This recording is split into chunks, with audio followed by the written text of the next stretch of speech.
Well, hello there, and welcome to today's stream, where today we're going to be playing some Grounded and continuing that game forward until we complete it. Not all in one stream, granted. This could take another entire year, who knows? Subnautica did. But, in addition to playing Grounded, I want to talk about something that's been very important to me, that I've been thinking about recently, and that is the whole scenario of being open-minded as a Christian. This is something that I feel like a lot of Christians struggle with, and I don't say that is in, like, we're terrible about this or whatever, but more so it's just, like, it's a scary balance, I think, for a lot of Christians, as it certainly was for me, and I've learned some things, and I've seen some good, and I've seen some bad, and I kind of want to share what I've learned and navigate that with you guys in today's stream. So, that's what we're talking about, all while playing Grounded. Let's jump right into it.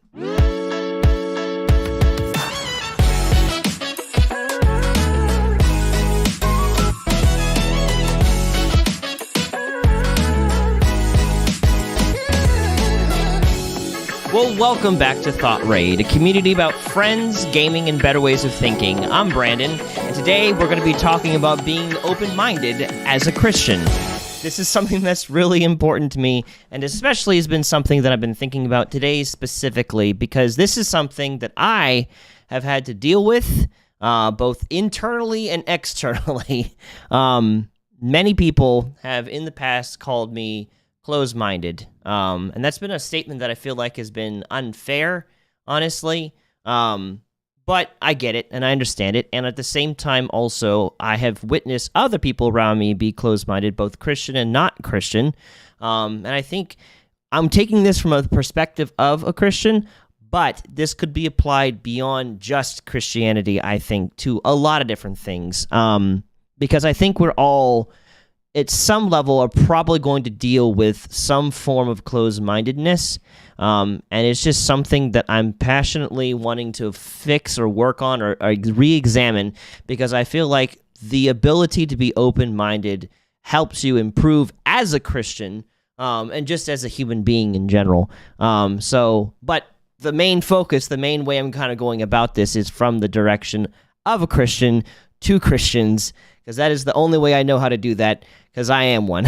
But I'm doing all of that while I'm playing Grounded. So, welcome back to Grounded, and hello there, Gaming Warrior, bright and early today. What is it like?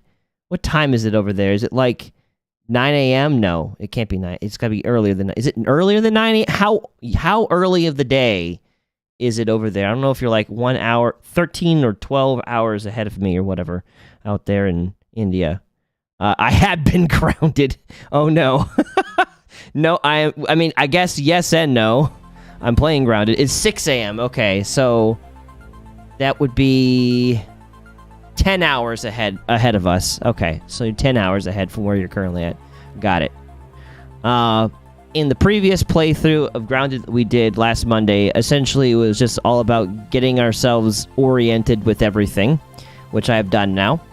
And now I am resuming to continue to build my base and avoid that big spider that's off in the distance. Don't want to deal with that. Hello, welcome. I come in and I hear a sound that immediately, for some reason, sound like a Minecraft zombie, but I don't think that's the case. When I was making the thumbnail for this picture, I noticed that there is a blade of grass that is in between this and that. And that should be an easy fix. What is... Hello? Get out of here, gnat. This is being attacked by a tiny little gnat. I don't drink the water. Harvest the remains. There we go. Okay. I got scouted for the first time today. That was interesting. Oh, so someone is looking at and seeing your potential as a prospect basketball player, I suppose, while at school. I want to chop down this. Before I get into anything. I saw this. I don't want it. It's in the way. No. Close, but no. Okay. What's the full story? Before we go in what is the story of this being scouted out thing? Like, what are we talking here? That's been fully charged. That's been fully charged, and this is only partially charged. For some reason, that one is having wire issues. High jump. Scouted for a high jump? What? No, high jump, what? Help me understand. I know nothing about the world of basketball whatsoever. I did some of it when I was in high school, but I did not do it recreational. Well, actually, more so did recreational than, like, intentionally, I guess, as part of a sports team. So there's that. But explain. Yeah. I, as the non-sports player, and him as a person from another country entirely, which also I'm from another country entirely, but that's beside the point, does not understand. Relocate? I don't want to relocate. I just want to put this on top of it. Basically, the gym teacher coming up to me after seeing me jumping during gym class and asking me to consider joining the track team. High jump as in Olympic high jump. That was the conclusion. Doing all this basketball, and they're like, this man right here, he can jump. If he can jump high, he can sprint far. So, not the conclusion I would expect if I were to be honest, which I am. I mean, I can jump. Well, I believe you can jump. If you're doing anything related to basketball, you should have some ability to do some sort of jumping. So, that would make sense. Can I? Yeah. Did that break into pieces? Yes, it did. Good. Give me the pieces. I need the dry grass so I can make a stand to put my wet grass down for future use. My weekend has been, let me think. Good. My weekend has been good and full of thoughtfulness, really. We had an outdoor service on Sunday rather than indoors, so we had I always carry a chair in my car. What was that? Can I just drop stack? There we go. Okay. I always carry with me a foldable lawn chair in my car. Oh, the bird. Where's the bird this time? I hear it. Oh, it's over there. Oh, I'm jumping into a hole. Probably not best. Get out of my hand, Pebble. I want to examine this bird. Bird. Hello, bird. It's kind of menacing. I'm not gonna lie, it's kind of menacing for that thing to be there. Don't like it.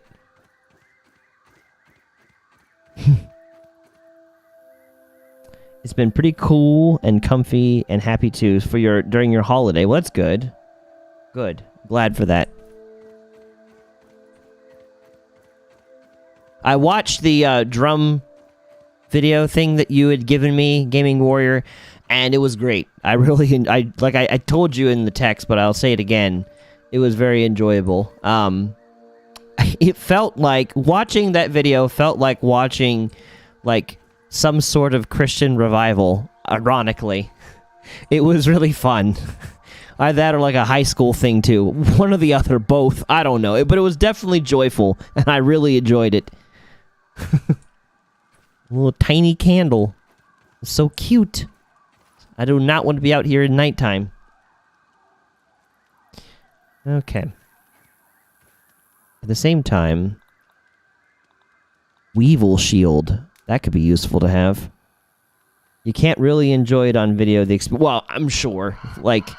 That's about the same kind of experience you'd expect from. It's better in the book than it is in the movie. Yeah, I imagine that it would be very, very different than in real life. So that makes sense. I would love to see that at one point. If they have it, if I happen to be in New York when that's going on, or for some reason I end up in India for a period of time while that festival is going on, they're doing that specifically, I will definitely stop by and watch. I believe you. 100%. Can't sleep until 7:50. Well, screw you. It's dark enough. It feels like it's 17:59. Imagine playing this game and it's wintertime, and then it's just like the whole yard is snowed over. That'd be interesting. You wouldn't really have to deal with bugs, just worry about hypothermia. And speak of the devil, there's leaves falling right now. Mom said I want to go to bed. You can't tell me what to do. Mom, I said I want to go to bed. Oh. Now I can sleep. Sleep to morning.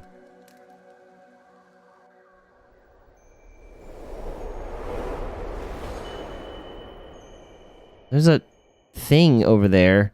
That's interesting. Okay, well, I have seen things. I'll probably have to go back and explore. You really should. It's so fun. I used to play it, actually. I used to go until 3 a.m. the next day. Wow. Yeah, anything interesting happening to you today or yesterday? Today, I realized some things that I want to, like, talk about at work, just from going through a meeting. I had that today, but it was a very slow day, so I got a couple things done, helped a co-worker get some training done, and that was roughly it. These buttons do anything? They're not. Okay. And then I'm here. So, nothing too exciting has happened today. But yesterday, it was church, then I went to work, and then I came back for prayer night at my house, and that was good as well. So those are the main things that happened today, and yesterday.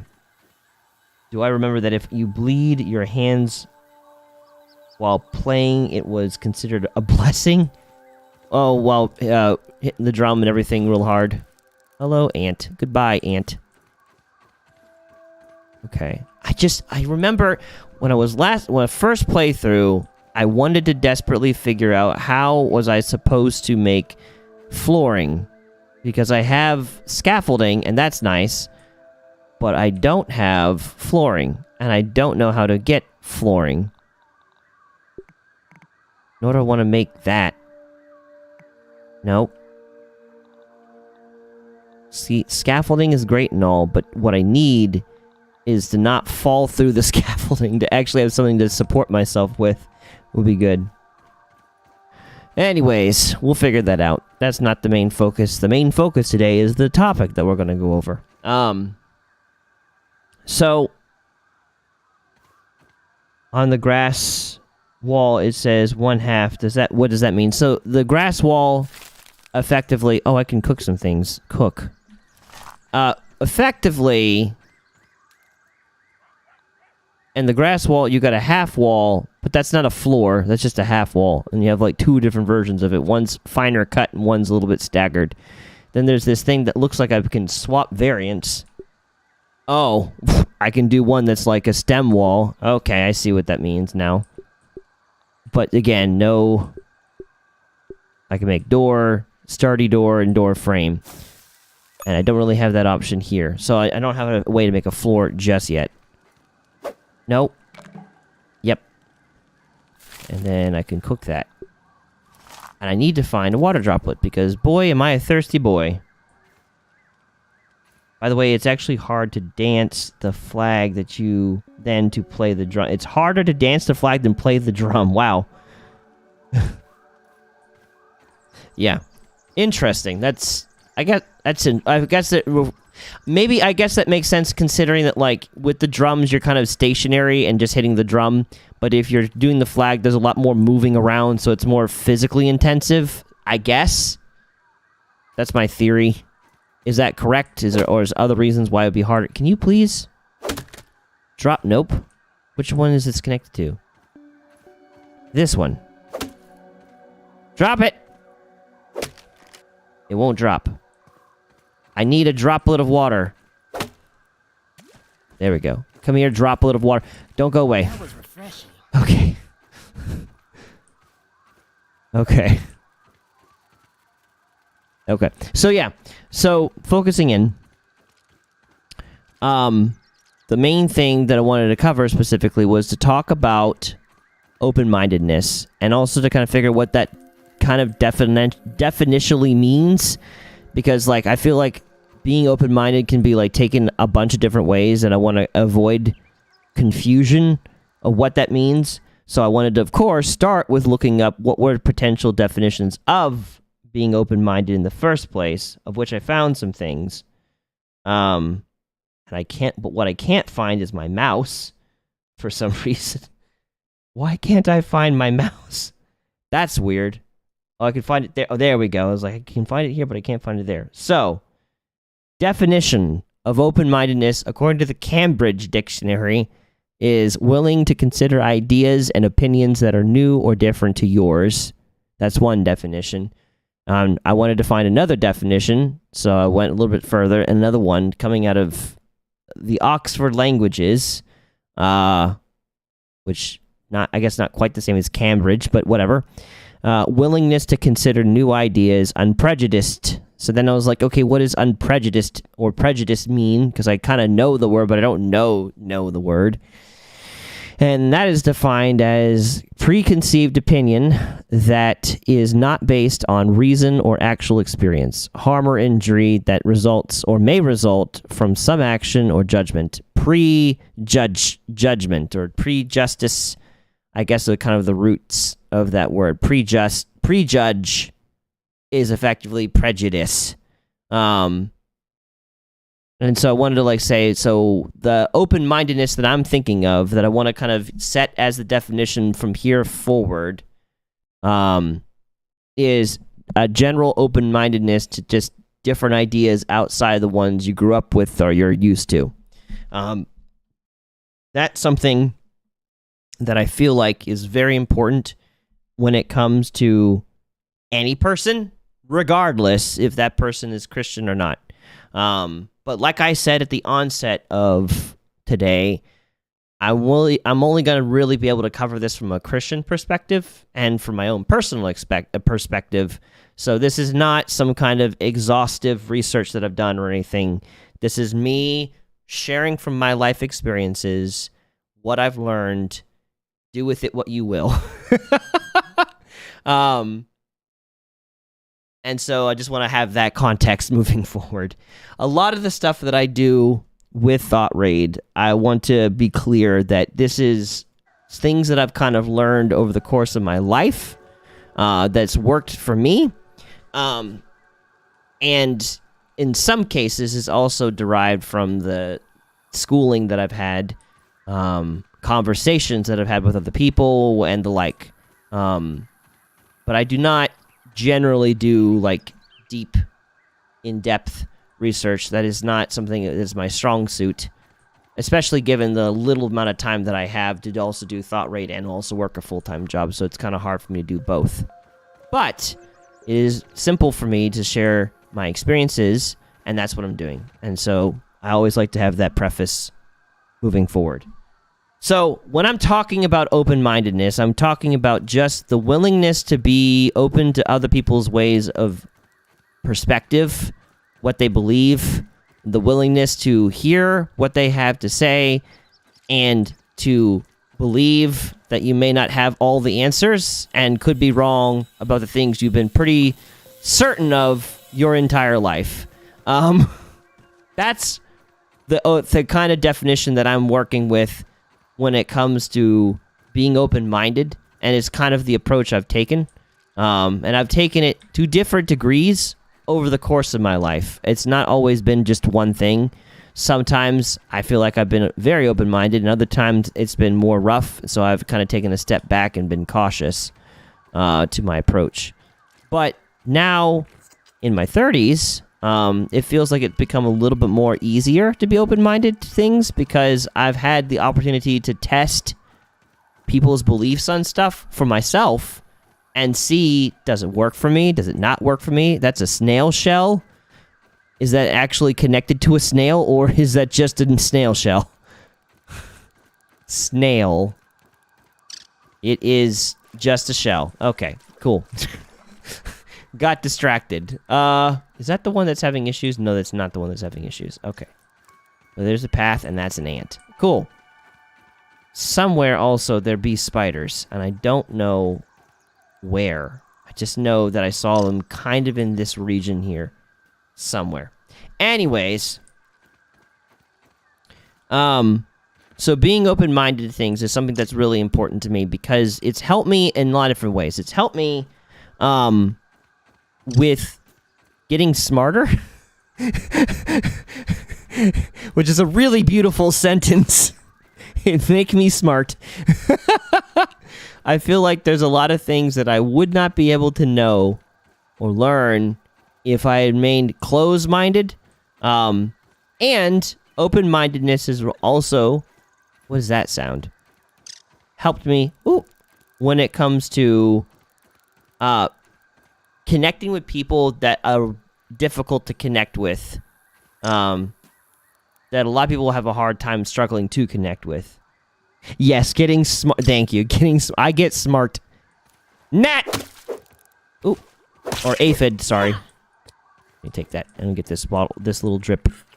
Don't really need any more water, but I can now eat Rub time. that. And then I can take the aphid and cook the aphid. And I've noticed over the course of my life that to varying degrees, some people are really good at being open-minded to stuff. And those kind of people I oftentimes gravitate towards. And then there are people that are kind of really closed off to things and are afraid to touch them. And it doesn't sit well with... What is that? What is that? It's walking around putting out a big stink cloud. What is that? There are dead ants. This looks like a place I'm not ready to go. That looks dangerous. If it is a ladybug, it's not doing so hot. Yeah, that looks like a dangerous time. I don't want to go there right yet. I don't think I'm ready for that. I don't have any gas mask, so I'm pretty sure that if I go in that direction, I'm going to succumb to something. And that mushroom invasion. Leaf. It's not here that the spider exists, but it did exist under some leaf. I remember that much. Anyways, what is that sound? Walking around trying to explore places and I'm hearing sounds I ain't never heard before.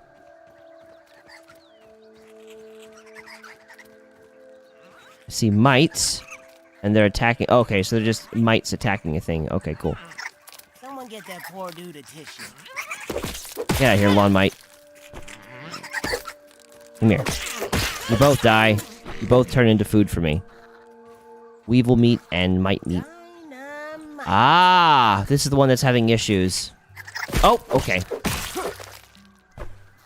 I can kill these things. Okay. Please stop eating these things.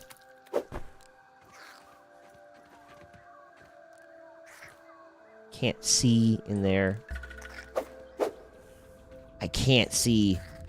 I don't want to go into a dark cave. I can't see. That just seems like a place where a spider will definitely be. Go away. Hold on. Get out of here. Get out of town.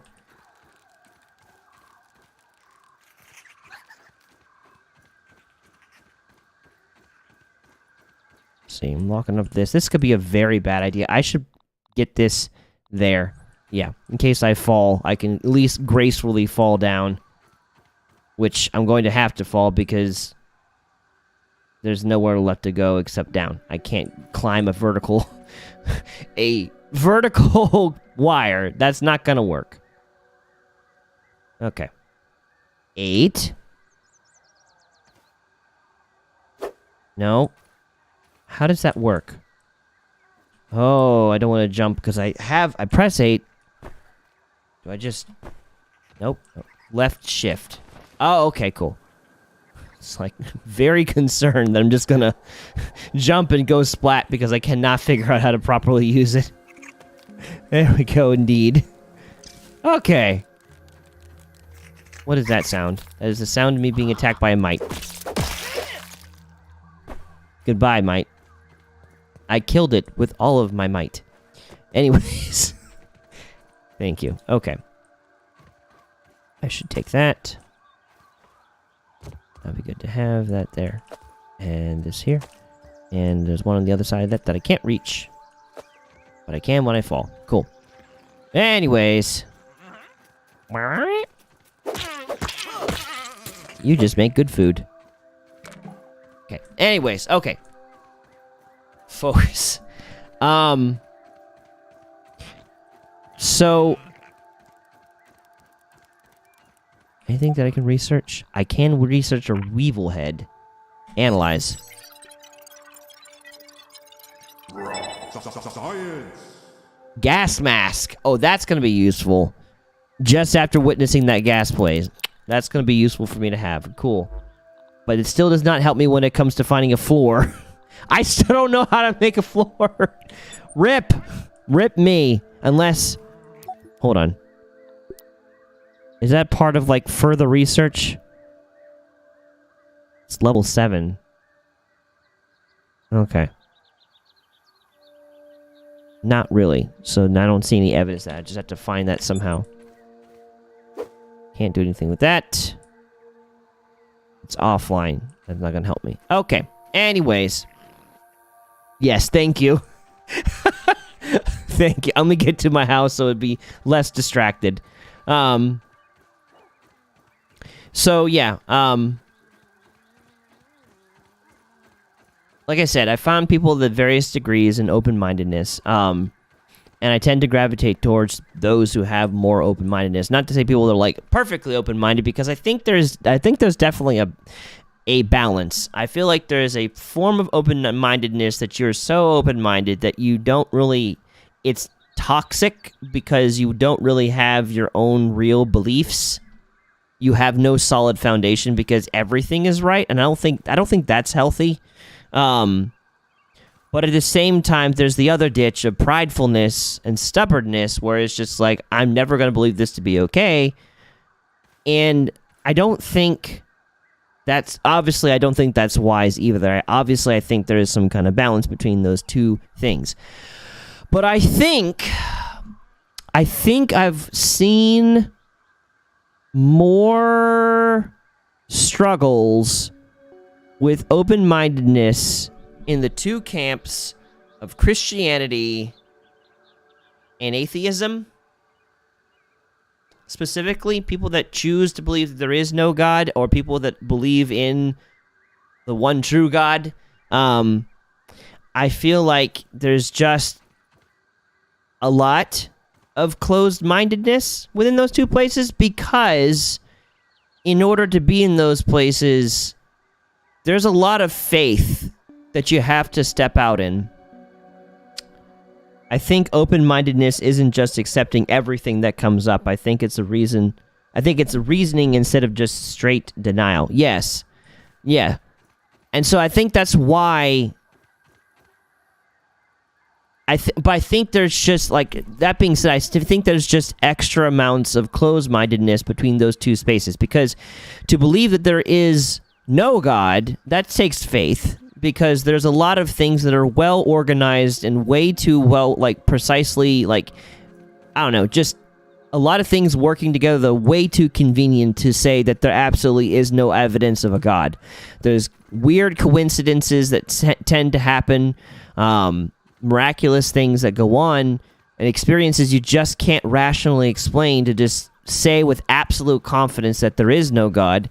But at the same time, to be a Christian and to believe in there be only one God, and that God is perfect and good and there's no flaws, when we live in a world that is very flawed and has many issues, and people that are murderous and evil and not really kind, it's also difficult to believe in that direction too, that our God is loving and kind and patient and all those kind of things, given the kind of crap that we go through in our day-to-day lives. So I think both ends of the spectrum bring about a lot of closed-mindedness, but I feel like, speaking from the Christian perspective, there's still a lot of room to grow in healthy open-mindedness in the Christian community. And obviously I feel like it would be good for an atheist, but I feel like you almost need more faith to remain being an atheist than you do to be a Christian. So it's a lot harder to be open-minded as an atheist, I think. I might be biased in saying that. In the realm and spirit of open-mindedness, I may be prejudiced in that direction. I just haven't witnessed. I've witnessed good agnostic people that are not sure, but when it comes to people that are determined that there is no God, I find that to be a little bit of a deep pitfall. Keep talking, but just to have something to think about. Back in the Roman times, where people believed in God's love, Zeus and Hades, do you think that they were correct in believing in them? Okay, that's an interesting topic. So I guess that your question, Zap, can lead into the next part that I have written here. So we defined what I'm looking at when it comes to being open-minded. The next thing I was wanting to talk about is what are some topics that I've explored that many Christians typically don't. And what's to say that in 1,000 years people don't look back on modern Catholicism and think that you were completely wrong, and what's to say that in 1,000 years people don't look back on modern Catholicism and think that you were completely wrong? Well, yeah, people in modern day Christianity already do that. People out of Christianity already do that. Like, people are always going to look back and say the people 1,000 years ago were dead wrong on things. But I feel like that thought process in and of itself is also a little bit closed-minded. Because one of the things that I've noticed when I look back in time to that point is that there doesn't seem to be an increase in intelligence. There just seems to be an increase in awareness and understanding. Like, people are not smarter. They're just... like, their capacity to learn things is the same from back then to now. It's just the available information that everyone had to draw conclusions was more limited back then than it is now. I have yet to see a definitive, like, here's where humans were this smart, and then they were this smart, and then they were this smart. Rather, I just see, here's where humans knew then and understood, and then they understood it this way, and then they understood it that way, but they still were smart. And if humanity back 1,000 years ago had what we had now, and we understand now, they probably would still just be able to learn calculus and math and different types of advanced things that we only have now. Then, I don't think they had a lesser capacity to understand things. They just didn't have the context and the revelations that we have now. But that's to say, I do think that Christians and non-Christians will look upon Christianity 1,000 years down the road. New young people will look at that and think that was probably wrong, and this was also probably wrong, and they might be right in many different ways. But I think, is my perspective, that there will still always be a very consistent thread that will go from generation to generation to generation.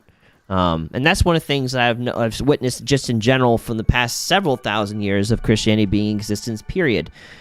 Some things haven't changed from 1,000 years ago to now. And there's still a strong belief within the Christian community in the need for belief in Jesus and his ability to save. That hasn't changed, that salvation is not through works, but it is through belief in Christ and following him and choosing to make him Savior, and not just saying, but also believing within your heart and living out, like producing fruit to what you're saying, rather than just saying words just so you can be accepted or sound right or, look good.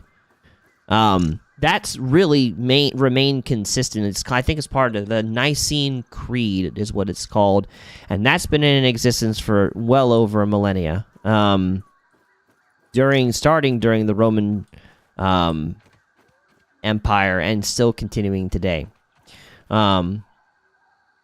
So yeah, I think there's going to be people that are going to look back and say that was wrong, and some of it's going to be right, and some of it might not be. Some of it, people will think it's wrong initially, and then they'll find later on in their life that maybe that wasn't that wrong after all. Because that's definitely been the case with a lot of people around me and myself. I've looked at different scripture verses in the Bible with one eye And then now in my 30s, look at it again with another eye, and I'm like, okay, maybe this is not as bad or as good or whatever. Well, usually it's never not as good, but it's not as bad as I thought it was. Hello, droplet of water. Tastes good. Good. I need to take my little bugs and cook them. Cook the aphid. Can I cook multiple things at once? Cook. Cook. I can. Oh, that's nice. I've learned something today.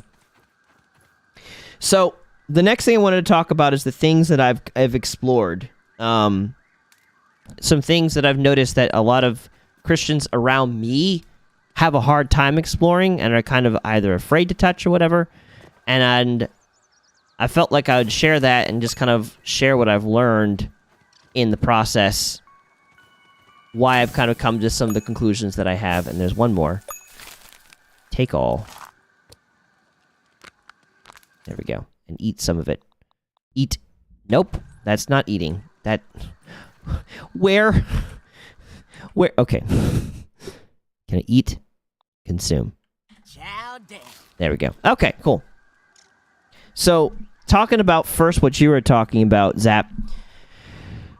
Back in Roman times, when people believed in God's love, Zeus and Hades, God's love, people believe... What did you talk about? I feel like there was a typo there. Believed in God's love, Zeus and Hades. What?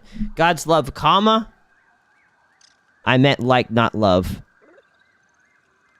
Oh, believed in God's like. Oh, I understand. God's like Zeus and Hades. Do you think they were correct in believing in them? Maybe. So, there's a lot of things that exist in this world that I don't think came from nowhere, like myths and fables that get passed down or whatever. I don't think they just come from nowhere. I don't know for a fact on the realness or fakeness of these gods, whether they're real or not.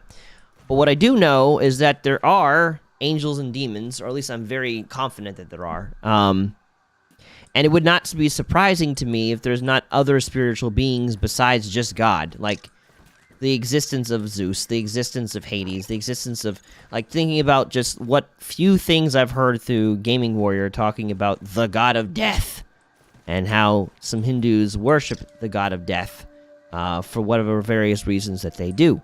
I don't think it just comes from nowhere. Whether it was a story that was created that got passed down so many times it became myth, but it originally started out as a story, or if there's some substance to it, I don't know. But it's one of those things that I'm willing to hold on to until proven otherwise. Because what if the Romans were correct and there was angels or demons that were Zeus and Hades, or the name they applied to them? Maybe that's not their actual name. I know people that believe in, different types of angels and stuff, and some even witnessing saying they've seen angels. So it wouldn't be surprising to me. I know that there is a video from the Bible Project that talks about Elohim, and breaks down the definition of the word Elohim, which I think has to do with the word, I think its breakdown has to do with many gods, or one of gods, or just it's a name of God, but it's also describing that the implying the existence of others. So it's something that I'm willing to kind of hold with loose, open hands. But like I said, this is not something that I've in-depth studied, experienced firsthand, or anything of that nature. This is just something that's like, it's not a hill that I'm willing to die on, kind of thing.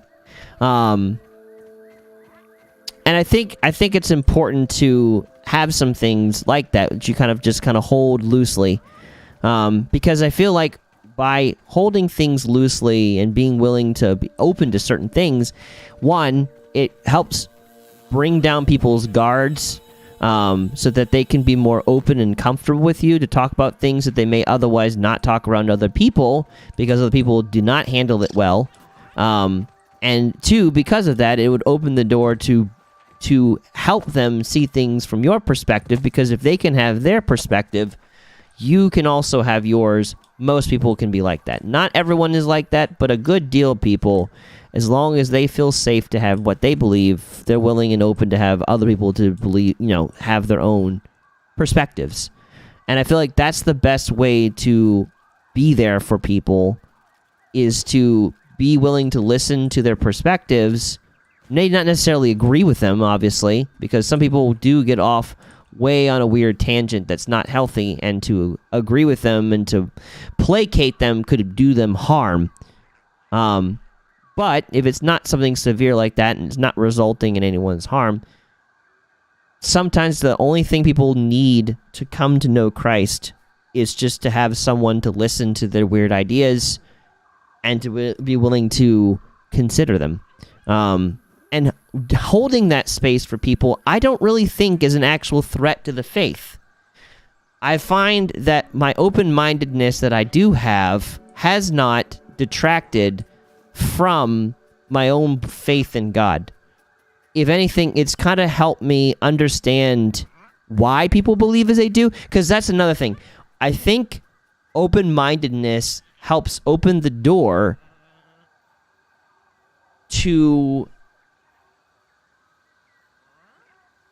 what's the words I'm looking for here? Open-mindedness opens the door to be able to really see what really is and is not right. What is good and what is evil. Because it's in the beginning, when you're young, you just gotta accept a lot of things by faith. Like, you have no context. You're kind of riding by the seat of your pants. You got what your parents say, you got the people that you trust, what they say, but you have not lived long enough to experience half of it, or even a quarter of it, to form your own opinions about it. You just kind of take what you get. At least that's been my experience. And so there's a lot of faith that goes into that, but when you get older, like, you experience things, and some things that you're taught don't pan out the way that you were taught. Like, let me think of a good example. When I was growing up, this is one of those things I've been open-minded about, and I've kind of almost had to be open-minded about it because it almost feels like I've not had a choice. When I was growing up in the 90s and in the early 2000s, and where I was living, video games was considered a waste of time. It was considered not quite a sin, but almost, because it showed at the time that there was no productive way of ministering to people by playing video games. You're wasting your time. And they also, there was a lot of things like, studies show that video games incites violence, and, they had these one-off situations that people kind of drew these wide stretching conclusions that were not accurate. Only accompanied maybe a small part of it, but not enough to encompass the entirety of it for the conclusions that they were making. So you had that going on with outside of Christianity. With inside of Christianity, it was like, it still does. Not to the same degree as it was. It's gotten better, but it's still... yeah, some people still receive it with skepticism. And in Christianity, it was like, it's taking away your time to spend with God and to do ministry, because instead of doing ministry, instead you're playing a video game, and that's a waste of your time, and blah, blah, blah. And it's just like, okay. And it's something that I've had to... re-examine through different lenses. I've had to throw away my previous preconceptions, my prejudice about it, because, I thought, maybe they're right, maybe I'm wrong, maybe video games is a terrible thing. Here I am, just playing this game, wandering in circles as I'm talking to people. What good does this do?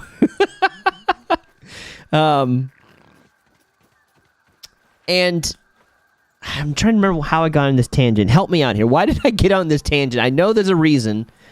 And in the process of remembering certain things, I've lost sight of what I was previously talking about this part.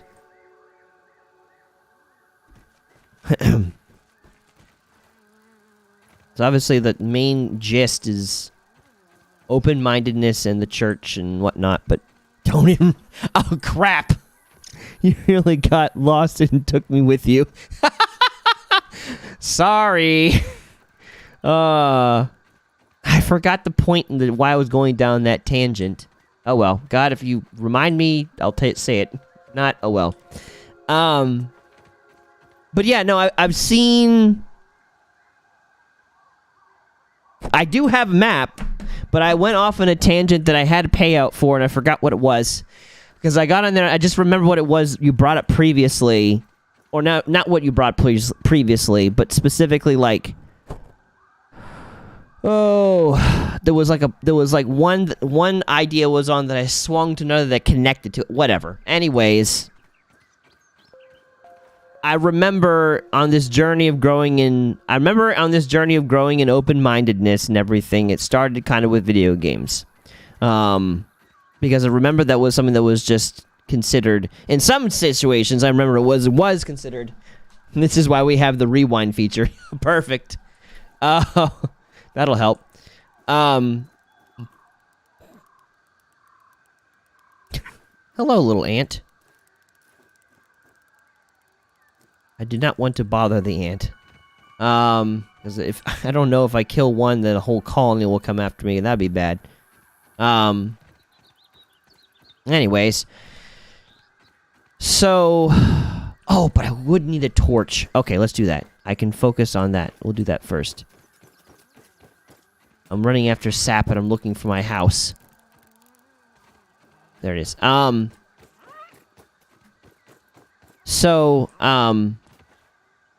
That was in the 90s and the early 2000s, that was a big thing that was not good. And I've had to re-examine things. I remember saying that the older you get, the more experiences you have. I guess the direction that I was trying to go with that is that, like, you need open-mindedness to continue to grow, because life is inevitably going to throw things at you that are unexplainable. That don't fit into your nicely wound, preconceived ideas. Craft many. And open-mindedness is the door to being able to grow and to see things, to be able to take in the new information that's coming towards you, and to grow personally, and also to grow like relationally too with other people. Because closed-mindedness has resulted in many different issues over the course of history, actually. So yes, there is that. But I'm waiting for whatever it was that you're looking back to find, because I'm curious where I was heading. Because I lost the main thing, and it just suck. Ah. Where is that one beaming from? Over there. Okay. Over there.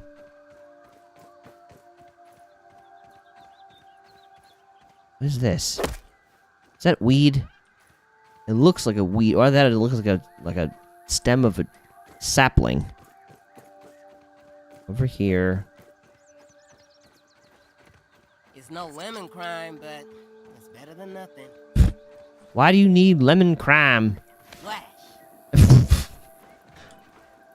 Okay, please don't be spiders.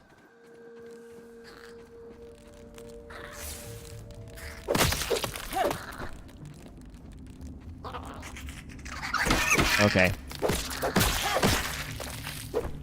Okay, cool. Is there anything else down here that I need to see? Oh! Lawn might. Ow! Oh. Get out of here.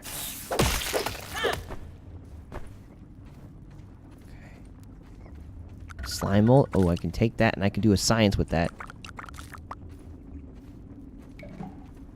Oh, and that can use a hammer. Get rid of that. Can I break that? I can. Get rid of that.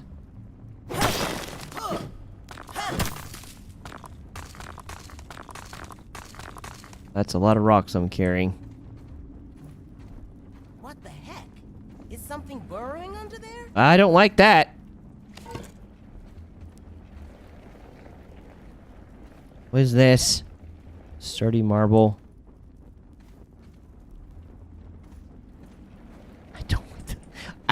It doesn't look big, but I don't know what it is. And because I don't know what it is, I don't like it. I'm not open-minded to whatever it is.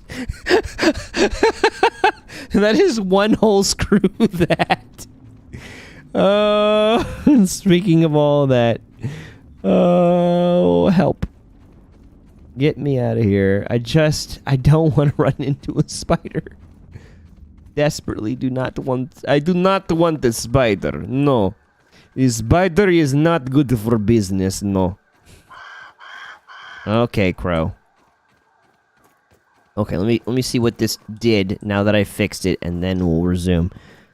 What? Wait, hold on. I need to figure out what happened over here.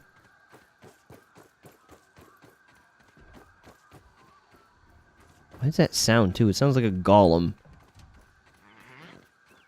Nice snooter, dude. Okay.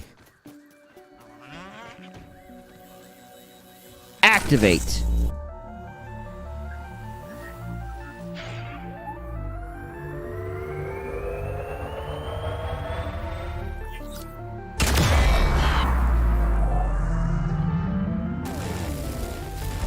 Oh. Whatever was happening there blew up at the tree. Well then. Welcome back, Gaming Warrior. Hear something that sounded like a big far-off explosion? Yep.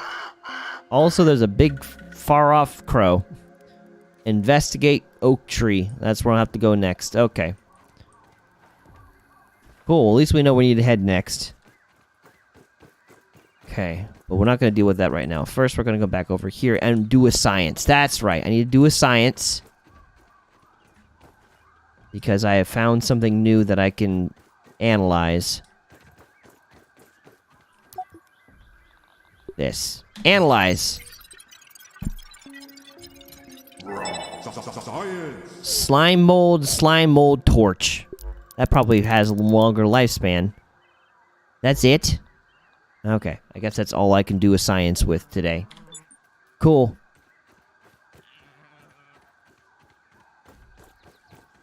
Okay. Let me go back over and let me read what you're saying, because there's a lot you're saying, and I see half of it. Well, not half of it. I see a quarter of it, and I want to make sure I'm seeing it and responding well. So, just before the video game tangent, you were talking about youth and how when you're growing up, you have to walk out a lot of faith in stuff and experience more the older you get. Okay, I remember talking about that, yeah. And you have returned. What in the mumbo jumbo is that? So, pretty much what I've been talking about, Gaming Warrior, is we defined what open-mindedness was. And I was kind of defining it as just like an openness to other opinions besides your own, and beliefs and viewpoints, allowing yourself to be open to them in such a way where they could be right and you could be wrong. Not just simply like, oh, you know, you have that viewpoint and then like never do anything with it, but actually legitimately putting your money where your mouth is and considering it to such a degree that it could potentially change your viewpoints. And that's what I was kind of talking about is with the definition of being open-minded as I've taken it. And then I began to talk about like things that I've had to work on being open-minded about. And Zap had brought up the topic of what if there is accuracy to the ancient Romans being aware of gods like Zeus and Poseidon or Hades or whatever. What if that's actually a real thing? And then what if, you know, Christians in the future or just people in the future are going to look back at Catholicism or whatever and think, wow, that was wrong. And I was just kind of like talking about that. I was like when it comes to people looking back 1,000 years later at Christianity, of course they're absolutely going to find things they're going to say, oh, that was wrong. And maybe to the entirety of it, they're going to say it's wrong, because that's even happening now. Like, here we are, you know, 1,000 years into more than 1,000 years into the future, from when Christianity was founded, and people are already saying, like, oh, this is wrong and that is wrong. We thought this way, it was actually this way, blah, blah, blah. That's not new. But there's been a consistent thread that has not changed also for the millennia that Christianity has been in existence as well. Even with the change of beliefs, people will still come back to the basics, which tend to be, the main basic is that Jesus is the Savior, and we are in need of Him to cover our sins so that we may be made right with God. I was talking about how I've noticed that between Christians and atheists that there is a lot of closed offness to new things. I've noticed that there's plenty of open-minded, like agnostic people for the most part, but when it comes to truly believing that there is no God and holding that belief, or believing that there is only one God, there seems to be a lot of closed-mindedness in those areas. I was talking about that a little bit. And then after that, I was kind of going into the things that I've explored personally with open-mindedness that I've kind of had to. So that's kind of the real recap of everything, if I'm remembering correctly. You say, I see, does open-minded also means trying to learn everything from your heart and from everyone's heart? Speaking of Hades, the god of death has another form where he's enraged and destroys world for releasing anger in Hinduism. Interesting. So you're saying Hades is in Hinduism. A Greek and Roman god is also in Hinduism. You love the thumbnail. Thank you. It was I was definitely trying to be creative with it, and I had fun with it.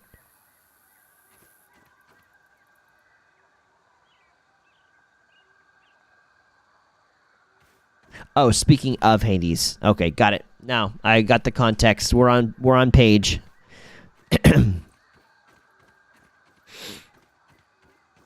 So, yeah. And I don't want to actually come to think of it. I started thinking about that, and then I forgot the question you asked. Similar to Hades, we have two gods, one being the god of death and one being the god of the underworld. Okay. Which, I feel like that's also a thing in Greek or Roman culture, like separation between god of the underworld and god of death, because I want to say that Thanatos is death, and Hades is the god of the underworld. I think. So I think that I guess there's that similarity, and so like in the vein. Is a Titan. Okay. In the vein of, like, open-mindedness, like, these things, I view them as, like, they're not nothing. I can't just say that, oh, there is absolutely no God, no other gods except God. Like, there might be. I'm willing to believe that there is other gods out there. But I also believe that no matter whom they are, there is still one ultimate God above all gods. Because something cannot come out of nothing. Everything has its origin point except the one who is outside of origins entirely, being God the Father, or the creator of all things. Everything has its origin.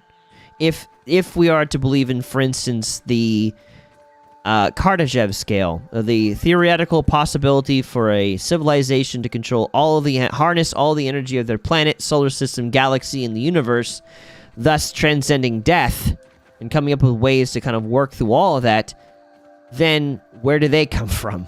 Even if they can escape our reality and they can form other realities, who made them? And that's kind of where I believe on that. Like, there is a God above all gods, a name above all names. Because in Hinduism, it is believed that the beginning of all religions were from Hinduism, and after years it changed and molded depending on the region. You learn a surprising amount about ancient mythology by reading Rick Riordan books. Never heard of that. Even languages, a lot of languages have basis of Sanskrit.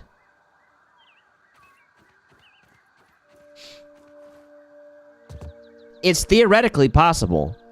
But that one, even hearing what you're saying, while it is something that, like, if I were to find substantial evidence of that to be reality, I would believe it. I somehow have faith that would not be the case. I think so. I think they say that it is. But I've noticed for me, one of the areas that kind of keeps me and bars me from Hinduism, is how the scale of things, like the massive scale of years and how old everything is described to be.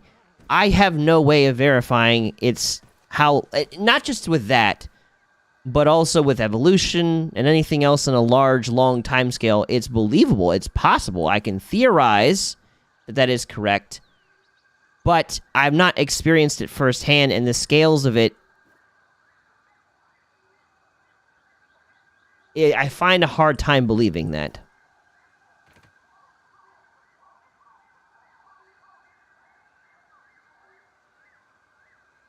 It's not actually theoretically, it is actually in some of our Puranas, which have things a lot similar to the ones.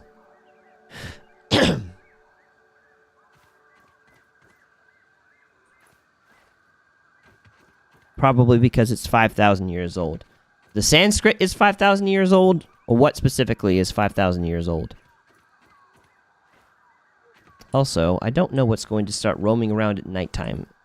So, sleep till morning.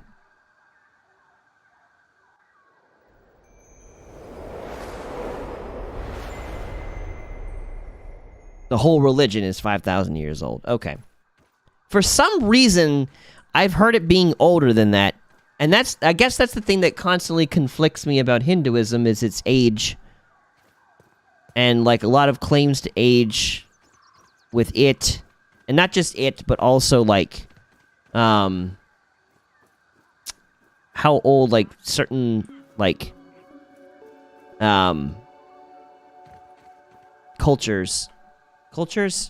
nations are older, misspelled. Yeah. I think what's defined as open-mindedness is pretty well. I think it's part of where you talk about personal experience. Yes, that's where I was at, yes. But again, it is not something that, it's not a hill of which I'm willing to die on, though. It's something that I would actually like to talk about more, not in this setting, but in other settings, to kind of get outside perspectives on that besides just an American one. It's hard to prove because most of the knowledge comes from mouth to mouth, not with written. Yeah, right, exactly. Exactly. So I don't know. You've got, like, with the Torah and the Christian Bible, it kind of sets everything, all of creation, everything within, like, 4,000, 5,000, 6,000 years of age. And that's talking about from the dawn of humanity until now. You've got evolution and evolutionary theory, which says that we are, everything kind of began billions of years ago and life millions of years ago. Actually, billions, a short amount of billions of years ago. And then we've got, like, some history saying, like, civilization going back tens of thousands of years ago. And I've always been curious about that because sometimes I wonder if, like, the accuracy of timelines with that. I don't know. But again, like I said, back to, like, open-mindedness, it's not a hill that I'm willing to die on. If I can find replicatable evidence truly of that, I'd be willing to. I would be willing to change my beliefs on timescales, because for me, one of the things that I've kind of had to play around with, just kind of growing up in the 21st century, is the validity of, like, how old the world is. Is the world thousands of years old? Because for a while, through Christianity, it was believed that it is. Or is it millions upon billions of years old, and everything kind of formed over time? So going back to things that I've kind of been open-minded about, I've been open-minded to the concept of we we're not originally humans. We came from other species, is an idea that I've kind of played around with, because it's like there seems to be a lot of people that are convinced of that, and their claims are almost impossible to fully verify, because no one can go back in time to look at us and say, ah, yes, this human was particularly more hairier than the next human, you know, and they began to look more lizardly before that.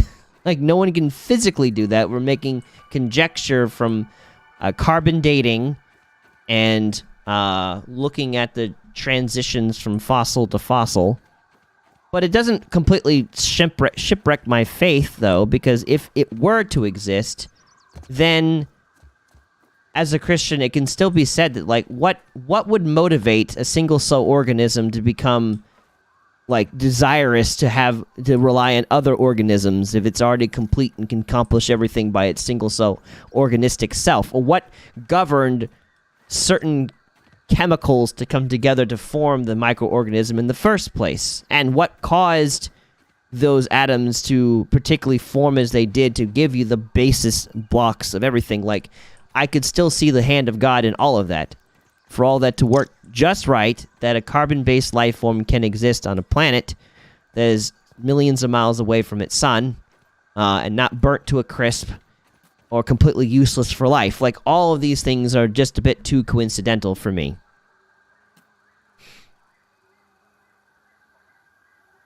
I'm seeing you saying some things. It's like some knowledge is still not given even to those, even to the most trusted people. I mean, I find it funny that Christianity didn't really start until Jesus was born, yet somehow the concept and stories from its dates back much farther. Yeah. You have, like before you had Christianity, you had, of course, Judaism, and Hebrews with the Israelite family, way back. So yeah. One thing I cannot fathom, well, I can fathom, but I don't fully understand, and pisses me off, is the conjecture that Christians have made in the past to think that Jews are the part of the problem. Tastes good. Of Christianity, when, like, we wouldn't exist apart from Judaism.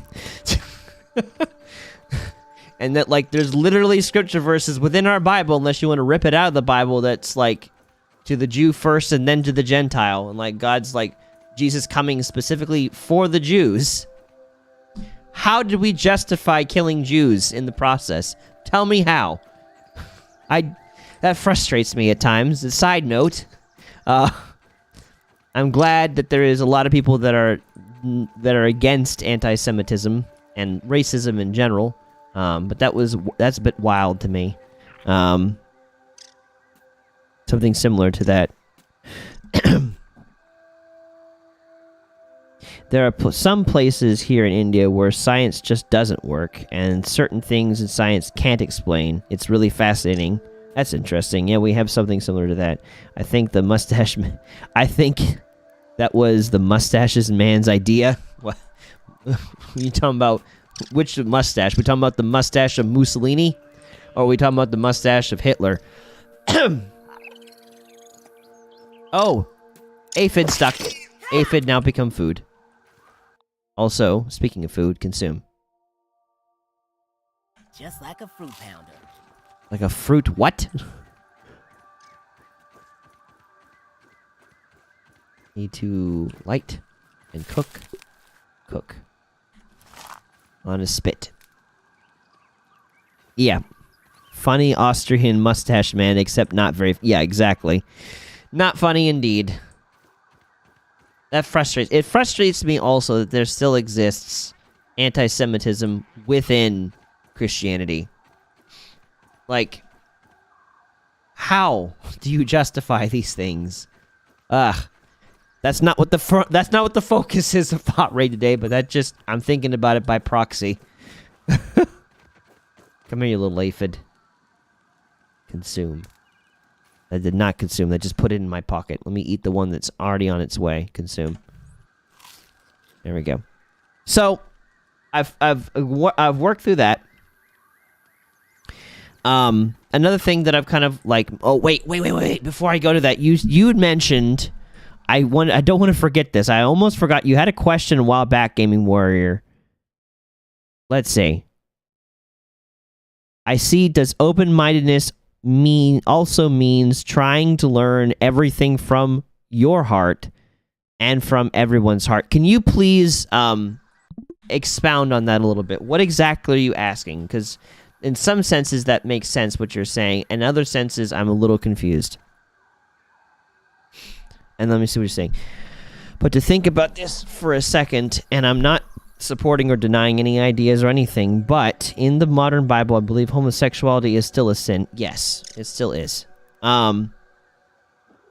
Depending on which modern Bible you're reading, depending on how far they wanted to retranslate things. Which brings me back to the topic where I talked about a lot about open-mindedness. Yes. So yeah, that question. If you can expound on your question, Gaming Warrior, from earlier, I want to make sure I'm understanding your question properly. I should head in the direction of the tree because I should find probably more resources that way. I need to expand. Like, to find the world not from a physical world, but much, much mysterious. I still need some expansion of what you're asking, so I can fully grasp what you're asking.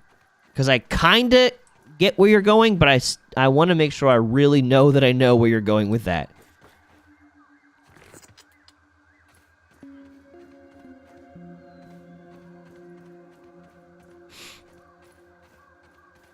What's to say that's not the equivalent of treating people differently because of their beliefs? Like, for example, Jewish people, as you were talking about. Where are you off to, Ant? Those ants are not happy. They're trying to go after the weevil.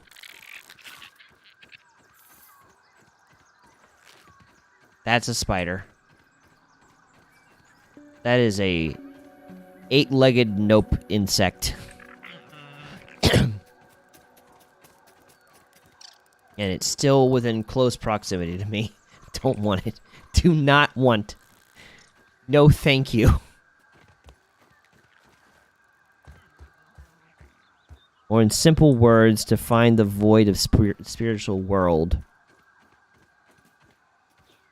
So you're definitely, again, you're going to have to, like, word the question a little bit. Reach the zero of existence. I'm not grasping what you're saying. I do not gently grasp it. Acorn. But I do encounter acorn. You get rid of the butt sting tool. You gotta break this nut. I want to say things. I'm going to try not to. Acorn bits.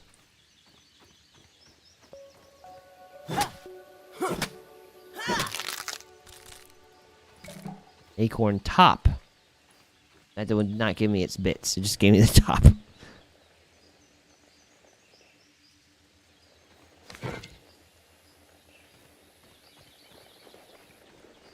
There's that thing that's burrowing again. I probably could dig it up. I am being led to a place. That's a spider. That's multiple spiders. That's no thanks. There are 2 spiders in there. That's gross. I'm not going into a room with more than 1 spider, let alone one with a spider. Lord have mercy. I'm going to come to your question first, Zap, because I understand your question a little bit better than I understand Gaming Warrior's question. But first, I want to get to this destination where this explosion has happened.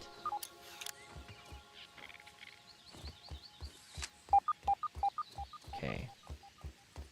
It's leading me here, and it's like, hello, there is burn over here. Something is blown up. Something is a smoking, smoldering ash.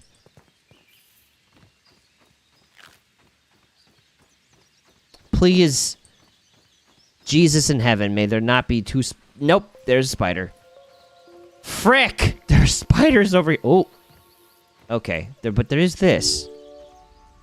Lab. Okay, cool.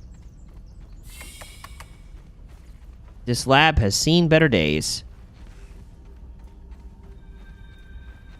Okay. This place is getting pinker by the minute. Man. Well, I can do a science in here. I can do science with acorn bits. Science. Storage chest, water container, sign frame, grinder. Okay, cool. Brain power level 2 still. What do I get with these bits? Boost juice. That's the name. And then we got acorn hat, which gives me sap catcher, smoothie station, spinning wheel, acorn fence, garden patch, and level up. I get smarter. Grub vest. Cool.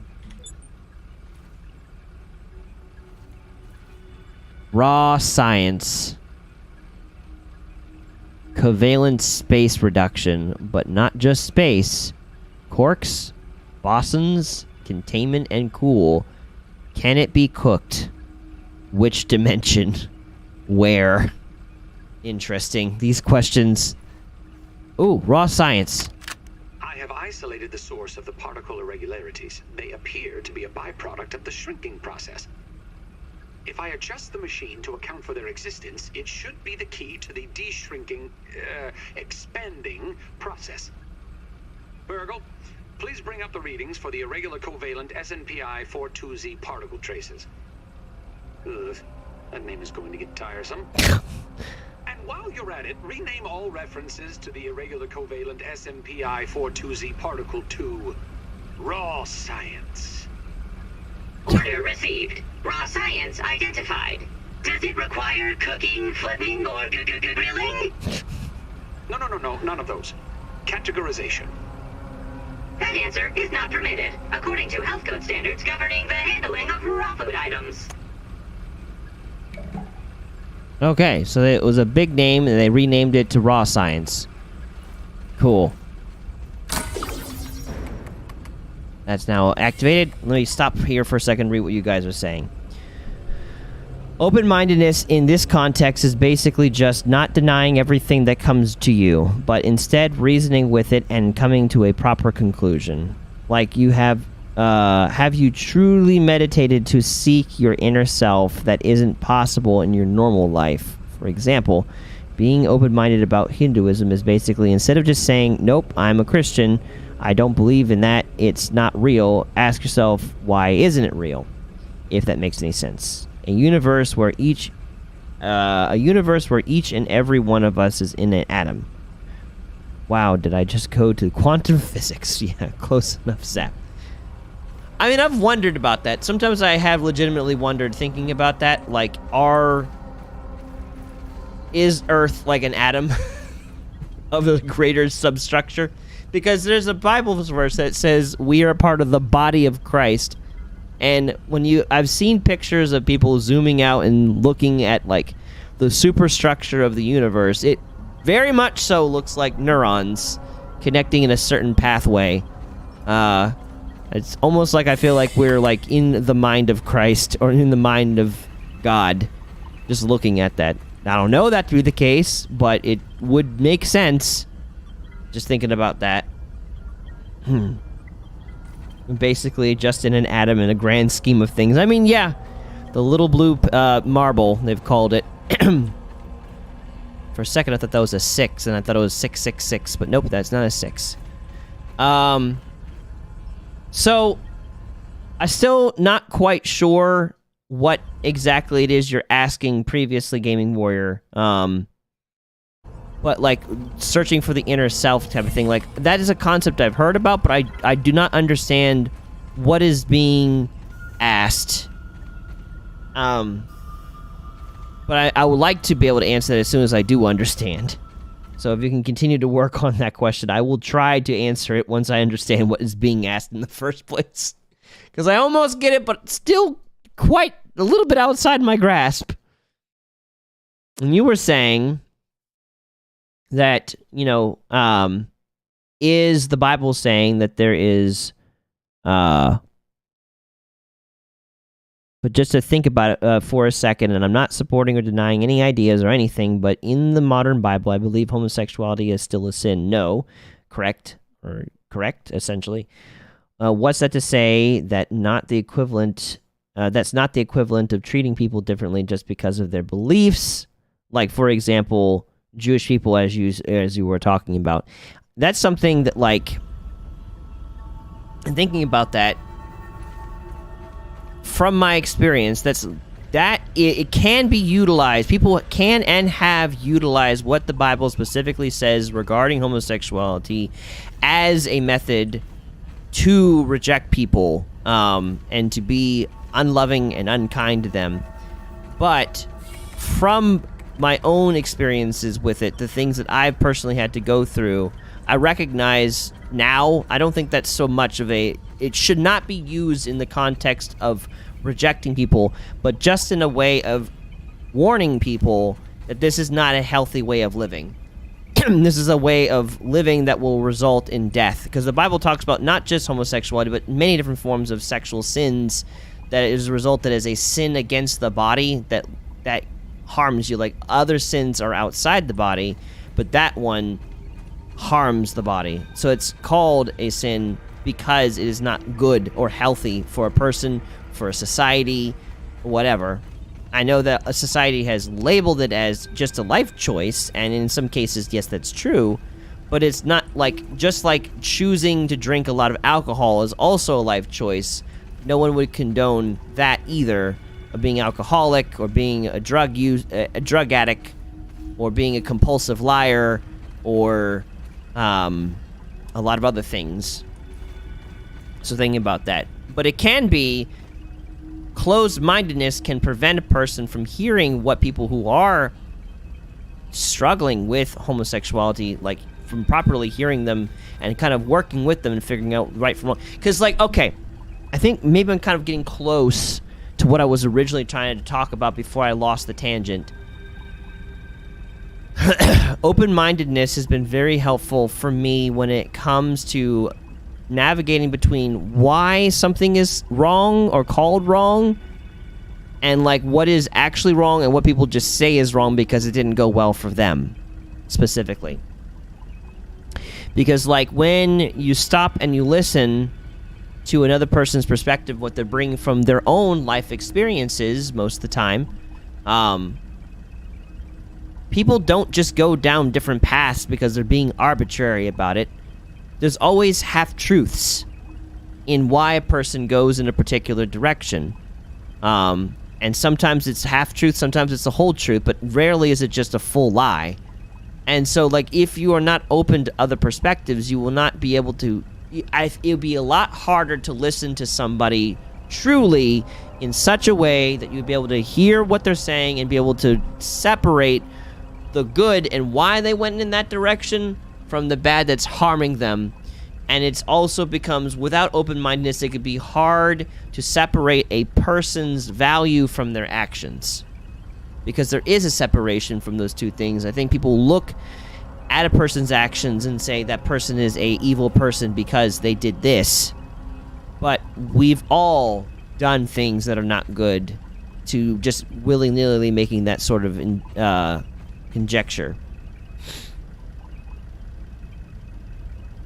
Actually, we're more like cells, where there are billions of us, and one person doing a small thing doesn't make a difference, but multiple people doing things can lead to cancer or curing disease. Like how we meet our soul, our inner God. Yeah, Zap explained it better, kind of. Why are you talking about the butterfly effect? I think it was just talking about the butterfly effect and talking about, like, specifically explaining, what is the word? What people being more like cells rather than being an atom. I think. You discovered Oak Lab. What is that? Sap. Sap on a rack. Ooh, and a water cooler. That's useful. Warning, air containment critical. That's not good.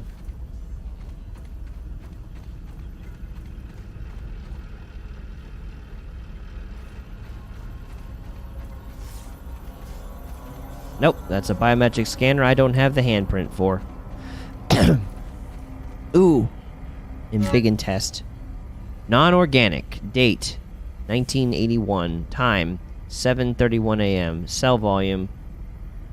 0.00648524 milliliters. Milliliters? Mill is something.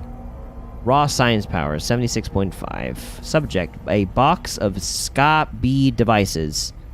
Scab devices, effectively. Location, Tully backyard. Supervising scientist, Dr. Wendell Tully. Pre-test notes. After successful miniaturization of a single complex electronic device, Test 44, Test 45 will attempt to shrink one full box of devices. Upon embiggening, subjects will be inspected and tested to ensure proper functionality. Results. Failure. Miniaturization successful, but embiggening and further testing is impossible at the moment. Subject was confiscated by a curious honeybee. Recovery unlikely. Box obliterated. Miniature scabs are certainly stuck in every nook and cranny of the yard. RIP.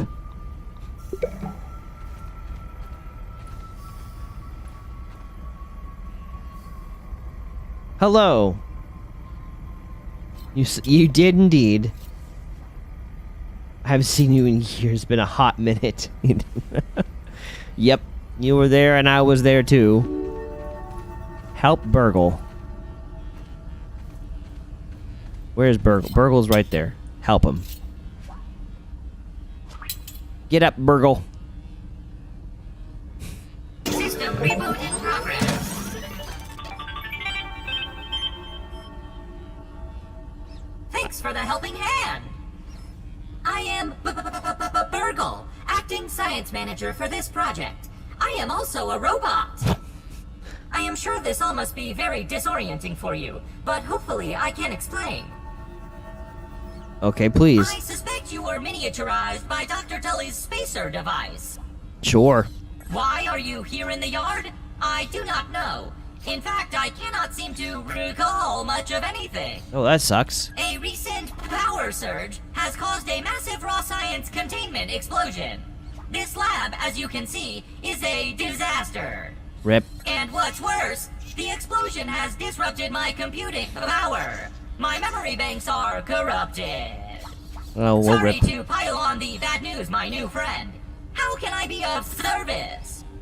Where am You I? are here, in the Oak Lab, built and used by Dr. Wendell Tully to experiment on all things small. This is the base of operations for conducting experiments in his yard. Dr. Tully is a brilliant scientist and inventor. He is also my creator. My initial protocol was to serve as the short-order cook of the future. However, I have been recently promoted to acting science manager to assist with his experiments. No doubt my previous work experience has been invaluable to Dr. Tully. I guess. Although, now that I am processing it, I have not seen him for several weeks. RIP. And now I cannot recall where he went. It must be my corrupted memory banks. It seems you and I are both a little discombobulated. Given my best calculations, your biomass has been subject to covalent spacing reduction via interatomic energy extraction. In other words, you have been shrunk. It is likely this was achieved using Dr. Wendell Tully's spacer platform. Patent pending. Shrinking can be a traumatic experience for tiny human brains, and memory loss is a known side effect. Oh boy. Hopefully your memory will return in time. To return to your prior size, you would need to successfully activate Dr. Tully's spacer platform. Unfortunately, my readings indicate it is inoperable.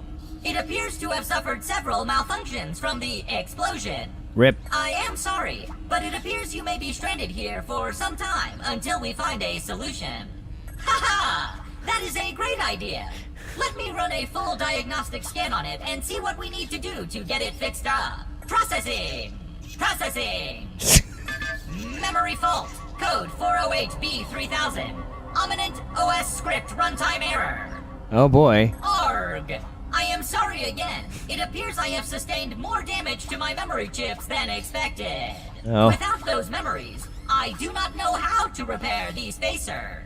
Dr. Tully used 2 types of chips to back up my memory. Auxiliary chips are small capacity chips used to store project data. If you find these, I should be able to help you learn new survival recipes. Super chips are special, and they are gold. They back up full directories of my memory system. If we are going to fix the spacer, that data is bound to be on a super chip. I suggest exploring the other labs in the backyard. Return with any memory chips you find. Alrighty. Dr. Tully has built many more labs throughout the yard. Each lab is used for various experimental procedures. I can upload their locations to your Scabby. Stand by. That's nice. Processing. Processing. Error. Files not found. Of course. Code 632C404. Cheese and fries. The lab locations are missing from my memory banks too. But we are in luck. I was able to retrieve the location of one of the facilities, the Hedge Lab. Oh, that's good. The Hedge Lab is the observation center of the yard and used for research on arachnid webbing. Oh boy. You will find the hedge near the house if you head southeast. The lab is located deep inside the hedge. Sending the coordinates to your Scabby. Try to find the Hedge Lab first, but there is nothing stopping you from searching the yard for the other labs. Except, of course, thousands of angry, hungry insects. That reminds me, Dr. Tully locks the important labs with biometric scanners. You will need access for any chance of success. Head over to the ASL terminal and place your hand on the biometric scanner near it. Give it a moment to sync your signature into the mainframe. Once you are registered, you will be granted access to the ASL network of computers too. ASL grants access to daily work items, nay, tasks, nay, quests, yes, quests. I will reward you raw science for each completed quest. Okay. In my science shop, you can trade raw science back for survival recipes from experiments that Wendell conducted when he was first exploring the yard. Log on to the ASL terminal over there and see what is available. Unless you have any other questions, you really should get started finding those chips. Try not to die out there. Have an exponentially great day. That's just, I love that robot so much. Oh my god. They did a good job. The voice actor did a good job. That was fun. Oh my gosh. Let me see what you guys are saying, because I see a lot going on being said over there. Oh. Let's see. With nice plate of food and a bowl of chili. Yes, all I had was a bowl of chili, actually, on Sunday. I just found out a YouTube video called The Story of the Entire Bible, I guess. And that, I think, would make a really good reaction video. You know what? Fair enough. I might do that, Zap. I sent him the video already. Okay, I have not watched it yet, though. So I will now actually... I was not thinking about it from that perspective. But now that you brought that perspective, Zap, I may actually do that. It has been a month now, yes. This has gone on forever. Why does he have a spatula for a hand? Because he was originally a chef bot, apparently. That is why. What is this? This is just raw floating science. Oh, I... Never told me science could be this exciting.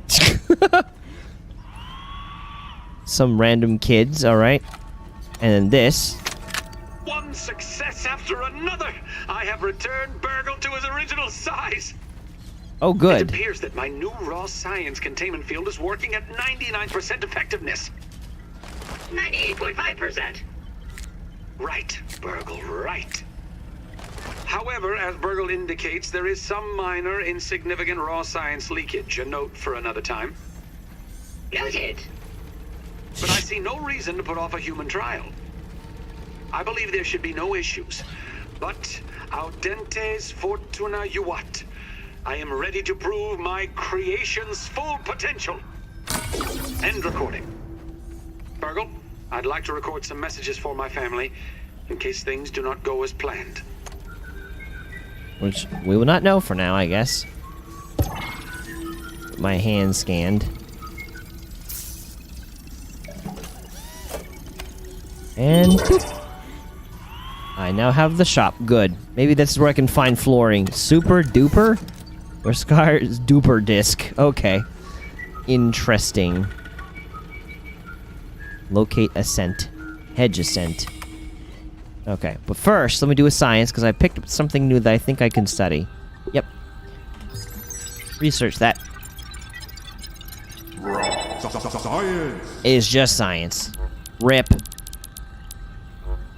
Gross. I need to figure out flooring. I need to have flooring. I want floors. We're gonna talk about why his name is Burgle. I like the memes in the game. Is good. Yes. Yes, Brandon's got to play G. Maybe at some point. That's an OG game. Prop Hunt came out of that, and I love Prop Hunt.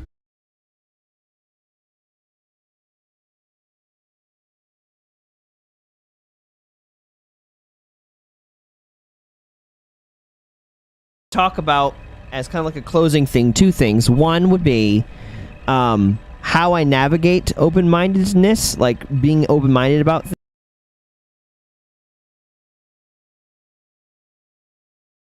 Reconnect a few seconds ago. Stream has disconnected, attempting to reconnect. Oh, Lord bless this stream. Current video interaction, but video is not supported. It's back? Okay. We're good. Cool. Sweet. Or not. No! Come on! In the name of Jesus, work! Don't quit out on me this time. Don't do it. Lord, fix the stream somehow. Thank you for fixing Streamlabs. Making sure that it works and comes through as it should. Rip stream. No! Come on. Don't give up. Notifications. YouTube bug strikes again. Yeah, that reminds me, I should reach out to Streamlabs that are just randomly ceases to work. It's a green screen. It's now green screen. That's weird. Come on. Fully green. Can I be heard?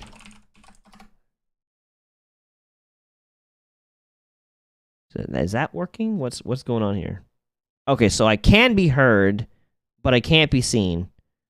When I do this, does it fix itself? Can't see you, though. Hold on. Let me go from there to here, and let me go from there to here. Back to the game. Screen is fully green. It can hear you. I'm just now showing the game itself, not having anything pulled up. I have no idea of going the back and forth green screen woo. Still green screen. Why? Why? I want to finish this topic, and you can't even see what's going on. I don't understand. What is these issues this thing keeps having? Ah. I don't know what to do to fix this. Or what can be done. Can changing scenes help? Moving things around? Does that change anything? Or is it still green?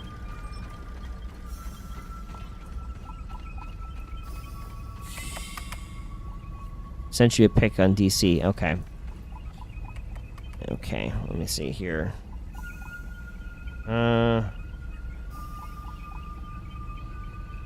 Maybe stream part 2. I guess I'll have to do stream part 2 if this keeps happening. Go to Discord.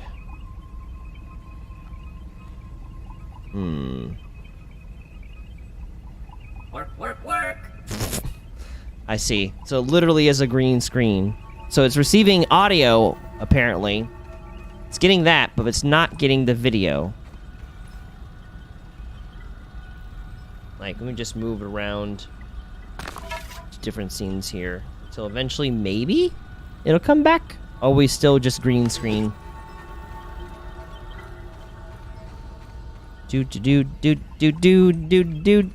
Audio is good, video is no. Oh, frustrating. Well, I guess we'll have to stop then. Not the YouTube is fully functional, multi-billion. I wonder if it's more Streamlabs though. Podcast time, yeah, that's what's gonna have to be, podcast. So we'll just do that with a little bit of a mysterious music going in the background where you just listen to the rest of my voice. So thanks for sticking with me, given that you can't see anything. Rip. So I'll wrap it up. Let me read the last bit of what I've got here.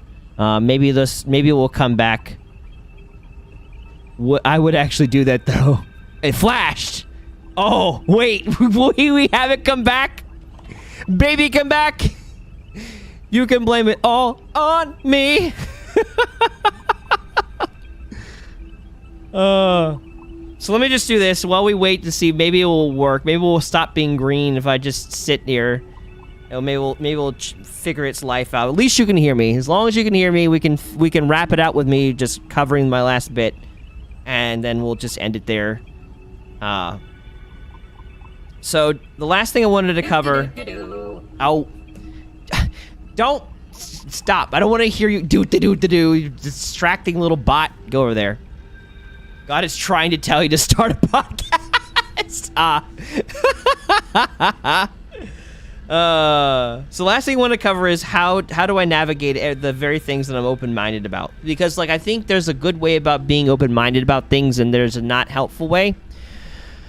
One of the pitfalls that I have had when I was trying to navigate open-mindedness is really loosely holding on to what I believe entirely, that if anyone comes at me with a very strong belief, that I must immediately accept what they have to say and start changing in that direction. But I don't think that's good any more than being prideful and rejecting every single thing that people say all the time either. I think there's two sides of the ditch. One end of just accepting everything you hear, and the other end just denying everything you hear. And I think the way that I kind of navigate that is a lot of things that are presented to me, I have a shelf for it. I have a shelf where if it's something, there's different kinds of shelves. If it's something that's it lines up with stuff that I've seen, heard, experienced, read about, it just fits in with the nature around me, it goes on to the very likely to be the case shelf, where I kind of put it up there and I'm okay, and I can kind of take that and quickly integrate it if it continues to come up accurately. But if someone presents something to me that's you can't really, I've not been thinking about it, there's no place I've seen it replicated in reality around me. It's just this kind of piece of information that I've not seen anywhere else except by the person who is... If some creepy music started playing right now, this would make a great video essay. There already is creepy music, so not far off. I could change if the music is weird considering the topic. I can change the topic, or the music, that is, not the topic, but the music. So just let me know. I can pull us out of this weird music into something a little less dark. Okay.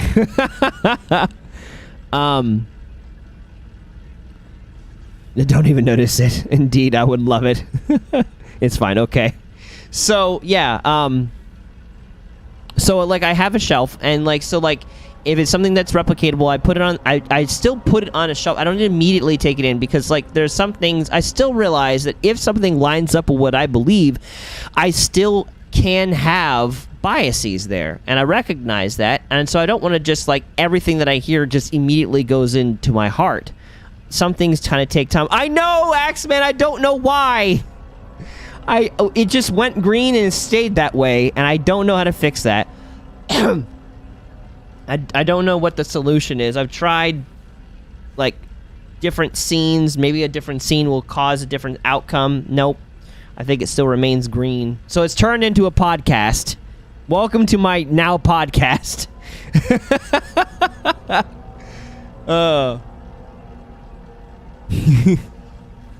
Welcome back to the 90s. But yeah, I don't like to just accept things immediately, even if it comes close, if I can help it, because again, like, I know that I have my own biases. I know I have my own prejudices that I have to work through and stuff. So I have shelves. And then there's another shelf of where it's like, if it's not replicatable, I don't have any sort of evidence within reality around me to, like, say, oh yeah, that's definitely a thing. Then it kind of goes into the category of, like, well, I'm not going to throw it away immediately. So, like, for instance, talking again about, like, how old Hinduism actually is, or are there other gods besides the Judeo-Christian God? These are things that, like, I can put that, it's in that I can't verify it by nature. More likely, I guess, to verify the start of Hinduism than I can the existence of other gods.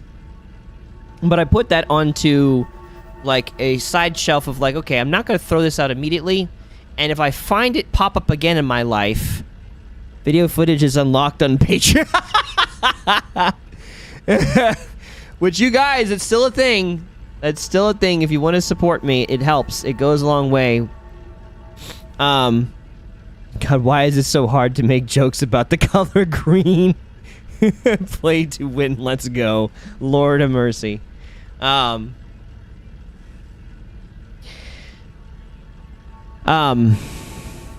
focusing. What was I'm trying to remember now. I'm losing focus. Oh no. Shelves. Biases. I know I have my own biases. That's right. If I can find it being replicated, if, like, it comes up again in my life, I can see evidence for it, then I'm willing to take it back off the shelf and re-examine it again and move it a little bit closer to my heart, kind of thing. And I think that it's good. It's good to just have a space to put new information that comes to you, to think about while you're there in conversation with the person, to think about when the person's not there, to just have in the back of your head. I think that's very helpful to have because it helps you with open-mindedness and humility in general. I think to be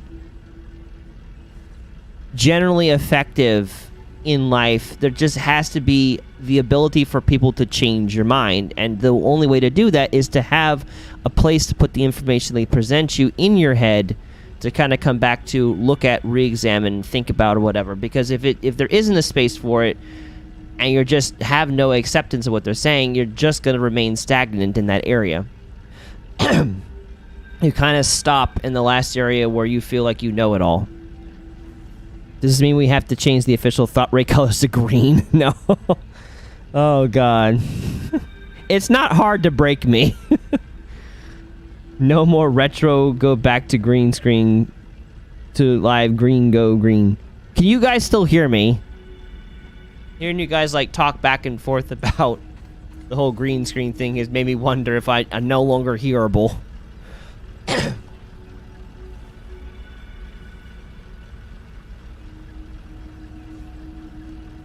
Okay, cool. Just making sure. So also, a couple things that have helped me when it comes to navigating open-mindedness is trust. Trusting in God's ability to guide me. We're just blind. Well, fair enough. Decorations always go up early every year. But trust in God, that he has the ability to lead me into all truth. I love you guys having fun over there. I will complete this. You cannot stop me. You can only slow down, but my end is inevitable. I'm so sorry. It's hard to focus. This is too funny. I will finish. You cannot stop me from finishing this topic. I cannot be stopped.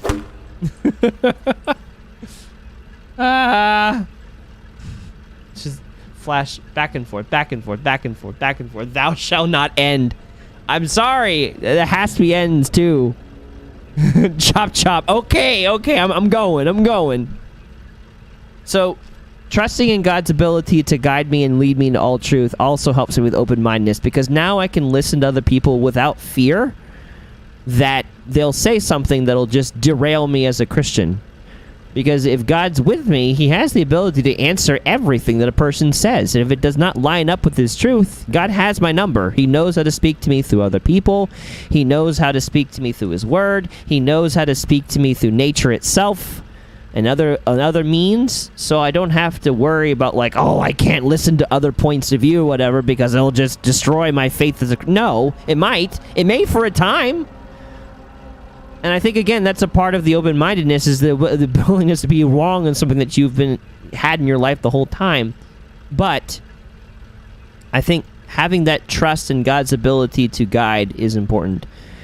And then in relation to God, too, another thing that kind of helps with open-mindedness is paying attention to, does this information bring me closer to God or further from God? Does it make me hostile towards other people or hostile towards God? Because if I have a belief set that's making me hostile towards God or people, it's probably not good. Because that is not within the character. God is love, and so if I'm producing something other than love that is making me be hateful or distant or whatever, it's something to be examined. Or if someone presents a way of thinking that causes me to become more jaded towards God or other people, that's something that I should not necessarily so quickly accept. I can examine it and think about it, but I would want whatever information that is being provided to me to be something that makes me a better person, that makes me not just a better person, but makes me more like Christ.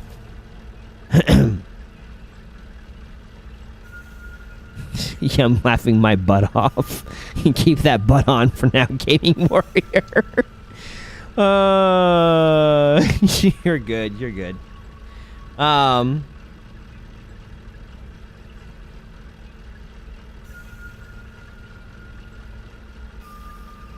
And yeah, I think I covered all that. So, to kind of close it out, this is now me speaking to other Christians. There's some scripture verses that I really wanted to cover, that really are important to consider as a Christian when it comes to receiving new information from other people. You'll hear the outro. You just won't see the outro. I'm gonna try to make this disappear, and if maybe it'll change a thing or maybe it won't, I don't know. I'll just make this disappear so you can see this. So there's a couple of scripture verses leading into the whole concept of being open-minded as a Christian. The first one is in Titus 1, of which it was being talked about that, like, they were trying to figure out at the time, Paul was trying to help some churches figure out who would be good people to lead the church or the body of believers. And they were talking about, like, you want to make sure that whoever's leading has a blameless life, that they're faithful to their spouse, and they're good to their children, that they have good reputation, and their children are being disciplined, whatever, blah, blah, blah, blah. But there's a very curious scripture verse at the end of it, at chapter 1, verses 15 and 16, that says, "Everything is pure to those whose hearts are pure, but nothing is pure to those who are corrupt and unbelieving, because their minds and consciences are corrupted. Such people claim that they know God, but they deny him by the way they live. They are detestable and disobedient, worthless for doing anything good." And I think that's really important I think a lot of Christians kind of miss that, because they will very quickly label, from my perspective, new things as, this is the devil. This is not good. This is, you should stay away from this. And it's not just Christians. I see it outside of Christianity too. But I've seen it a good deal within Christianity. But to those whose hearts are pure, everything is pure. That is not to say that everything is right, but anything can be done from a pure mindset if you're in the right mindset, like if your heart is pure.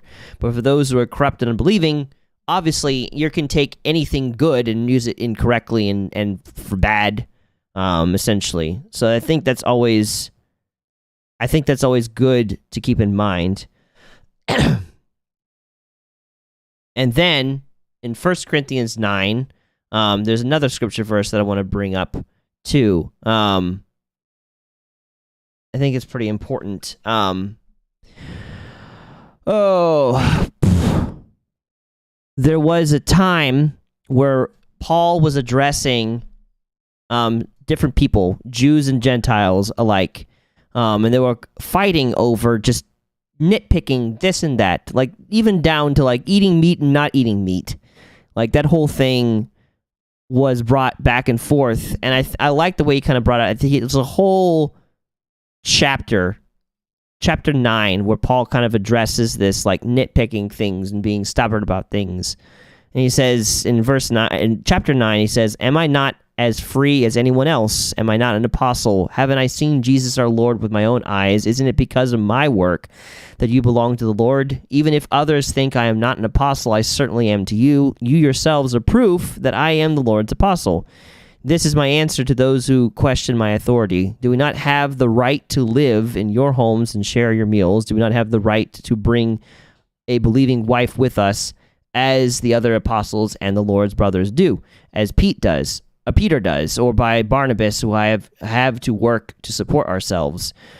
What soldier has to pay his own expenses? What farmer plants a vineyard and doesn't have the right to eat some of its fruit? What shepherd cares for a flock of sheep and isn't allowed to drink some of its milk? I am expressing merely a human opinion, or does the law say the same thing? For the law of Moses says you must not muzzle an ox while to keep it from eating as it treads out the grain. Was God thinking only about oxen when he said that? Was he actually speaking to us? Yes, it was written for us, so that the one who plows and the one who threshes the grain might both expect to share the harvest. And so he started out by talking about like people who are doing things in the ministry should also receive payment, just like people, just doing a regular job. But then he also kind of explains, well, in the same time, like, I will still work regardless. This is actually what I'm thinking. I read that, but then I began reading. I think this is not the specific scripture verse, not 9. I remember specifically where it was talking about the difference between vegetables and meat, and then like going into a whole conversation about that. Hold on a second, that's gonna bother me. Let's see. Even though I am free with no master. Or is this... Oh, no, okay. Now I get the context. I remember what I was going with that. That's not the one with the dividing between the two things. This is where the ones that they were talking specifically about, like, all things to all people. That's what it was. Sorry, context.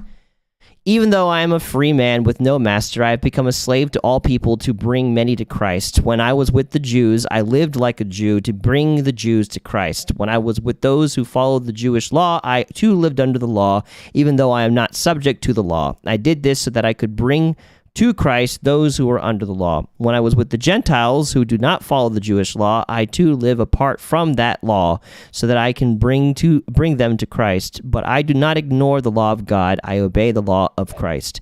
When I'm with those who are weak, I share in their weaknesses. I share in their weakness, for I want to bring the weak to Christ. Yes, I try to find common ground with everyone, doing everything I can to save some. I do everything to spread the good news and to share in its blessings. And then he talks about that we all run the same race, and that we should run it well. And so like that's another scripture. That's a scripture verse that's really stuck out to me, because it's like a lot of Christians will, like, again, forget God has called us to love everyone and to work with everyone, and to be closed-minded prevents it cuts us off from being able to meet people where they're at. It's not to say that we go and we just integrate all their beliefs as our own. That's not what's being communicated here, but it does mean that instead of just fighting every person about every little thing, you're taking time to listen to what they're having to say and consider it, and to meet them where they're at. So just thinking about that. And then, is this the one? Yes, danger of criticism. I was one scripture verse ahead of myself. This one is the one where they're kind of going into an argument over vegetables or meat. It was from Romans chapter 14. Accept other believers who are weak in the faith and do not argue with them about what they think is right or wrong. For instance, one person believes that it's all right to eat anything, but another believer with a sensitive conscience will eat only vegetables. Those who feel free to eat anything must not look down on those who don't, and those who don't eat certain foods must not condemn those who do, for God has accepted them. Who are you to condemn someone else's servants? Their own master will judge whether they stand or fall, and that with the Lord's help they will stand and receive his approval. In the same way, some will think one day is more holy than another day, while others think every day is alike. You should each be fully convinced that whichever day you choose is acceptable. Those who worship the Lord on a special day do it to honor him. Those who eat any kind of food do it to honor the Lord, since they give thanks to God before eating. And those who refuse to eat certain foods also want to please the Lord and give thanks to God. For we do not live for ourselves or die for ourselves. If we live, it is to honor the Lord, and if we die, it is to honor the Lord. So whether we live or die, we belong to the Lord. Christ died and rose again for this very purpose, to be Lord both of the living and the dead. And this one is also specifically referring to quarrels between Christians, but at the same time, I don't know, I feel like this could also be applied a little bit outside of Christianity, too, because not to say again that we just accept whatever things we hear, but it is important to listen to what is being said, because I think, again, open-mindedness helps us kind of figure out what the truth truly is. To just accept the first thing you hear and see or whatever is, I think you'd mentioned it earlier, Zap, it's like blind. I don't know if it's you or someone else did. Something about blind open-mindedness, like just being blind about that kind of stuff. And that's not how you even integrate information. It's kind of like superficially affixing it to yourself. Anything that is good needs to be chewed and processed and thought about. And open-mindedness is kind of being open to different types of sources.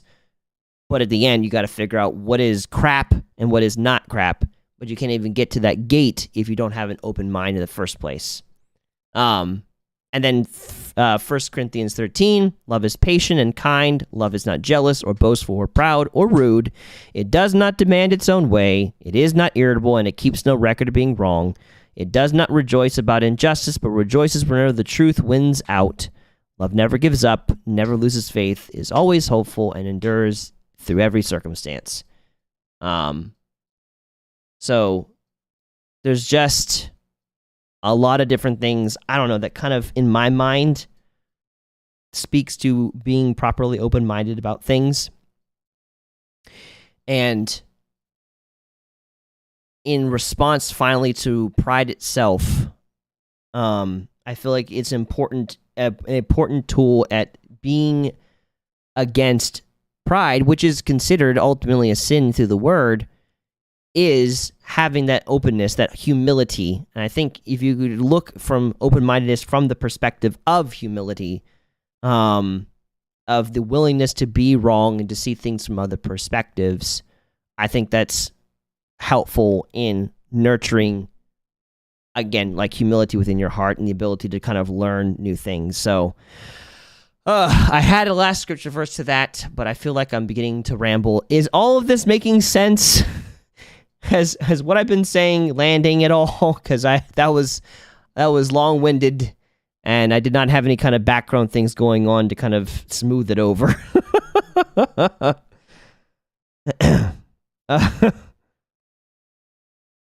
Oh gosh, that's not reassuring. Do you have what pride is good if the only person that will feel it is you only in the empty world? We hear you, wise Greek man. Is there any questions that you guys have, disagreements, concerns, whatever, while I continue to be green? Why does it have to do this to me? Why? Please explain. Open widget. Warning. Current video is interlaced, but interacted video is not supported. What does that even mean? Okay, whatever. What questions do you guys have, if any? or disagreements. Let me bring this back up in the meantime.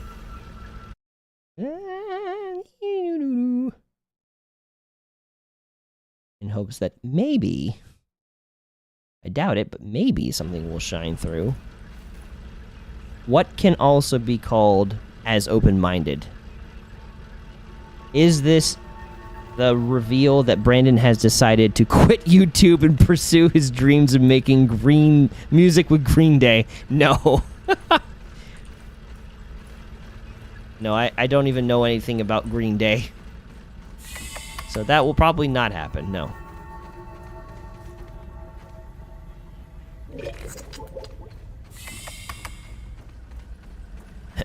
But what also can be called as open-minded?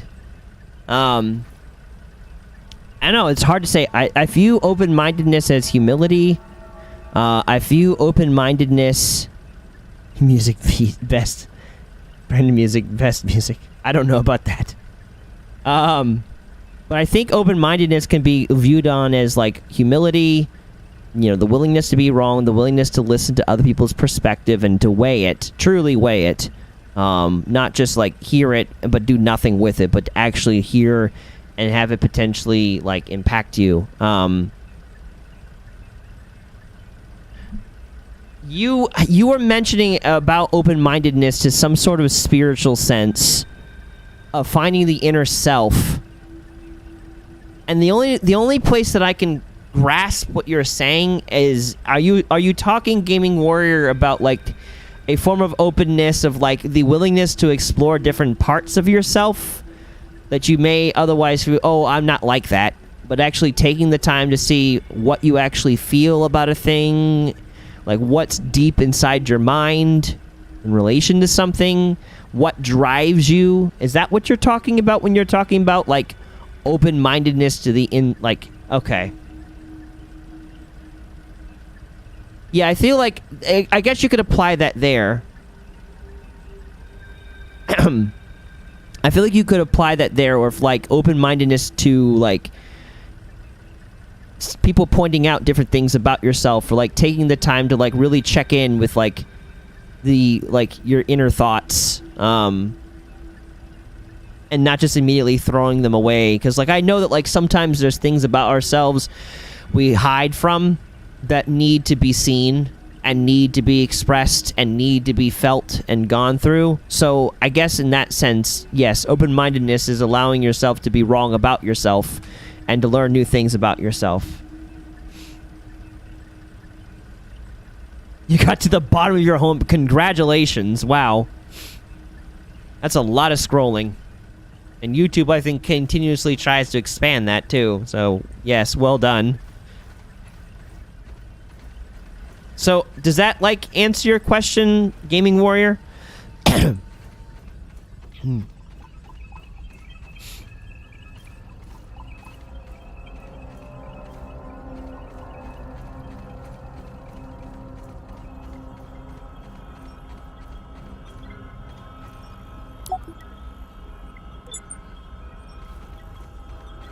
If you're still there and I'm still alive? Question mark. Now no one's saying anything. Finding out if I have other self than just me being me. Oh yeah, did I answer your question or no? Is what I'm asking, I guess, now. It ends with the cult of Mormonism. Wait.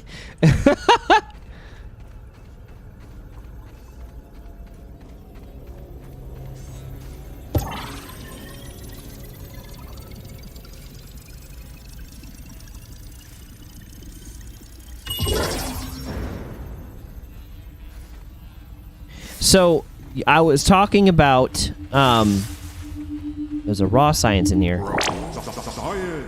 If only chemistry class was this easy. Wouldn't that be nice? Get your hand up. Wait, can I be seen now? Is the video feed back up? Or, I didn't know. Because I legitimately touched a hand pad. Or is it still, oh, okay. You were onto something there for a moment.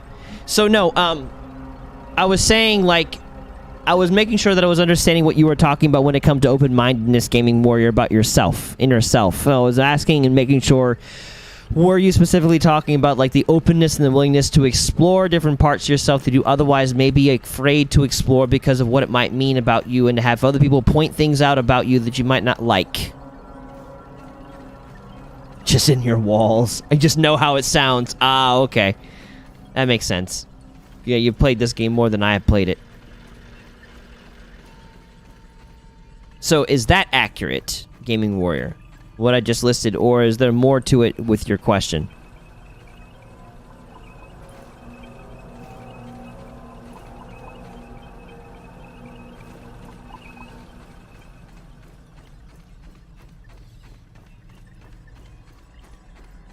I see, but no. Okay. Help me understand. I still don't quite fully understand what you were trying to say then. Okay, what did you mean?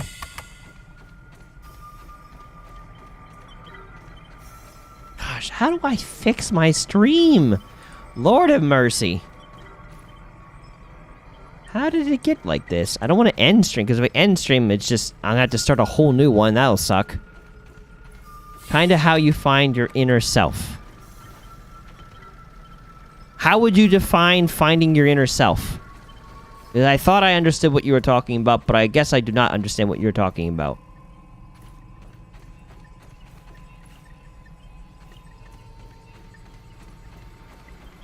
I know my screen is green before you say it. I don't know how to fix it either. I know. I know. I don't know how to fix it. I'm wrapping it up because I can't seem to fix it. But I'm making sure I'm just answering questions before I go. We've effectively become a podcast now.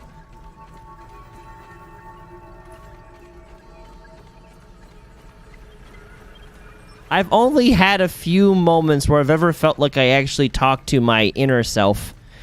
I've had external conversations where I was processing through things, but most conversations that I've had have felt more like with God than with myself. Take the cartridge out and blow on it and then put it back in. That'll fix it. Devil's trying to... I know, he hasn't stopped it. It's just he's turned my screen green, which sucks, but it's not that bad. It could be worse. I could be not live at all. If I do that, we're having a whole new stream, Zap.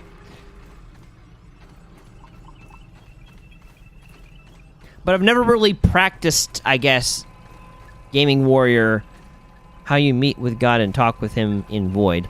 I've never really practiced specifically talking to myself, nor would I know when it's me, when it's God, when it's an external spiritual force. So I've not really gone down that path because I don't really have a reliable way of discerning between those spaces. Yeah.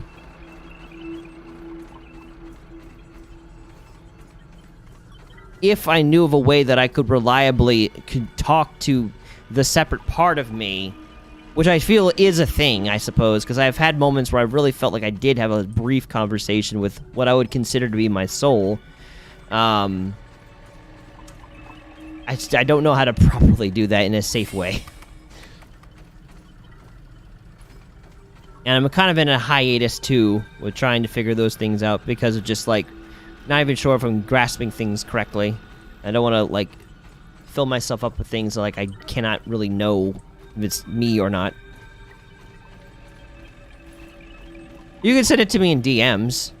That's fine. I'm willing to understand more about that, what that looks like.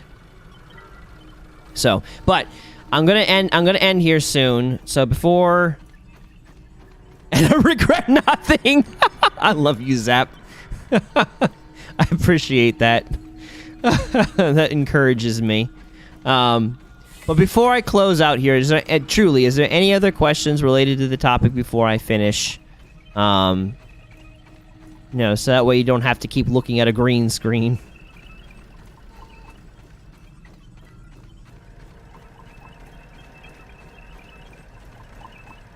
Okay.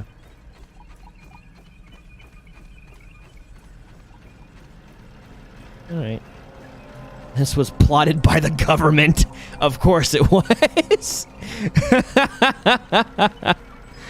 The government is trying to censor me. It's not open-minded as we are. One last one. Okay. I'm ready for you, Gaming Warrior. What is your last question?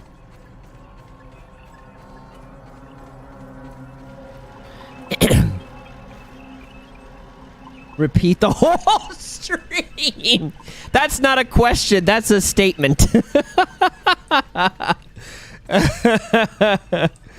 I do not know where your dad went. I am not in your house. I don't know these things. I'm not sure how I'm supposed to answer that.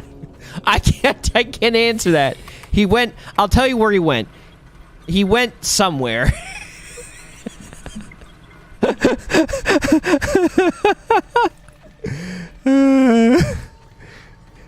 Very helpful. Haha, Gaming Warrior. I'm super helpful. I know exactly that your dad went somewhere. Thanks for the advice. You're welcome. Good luck. All right.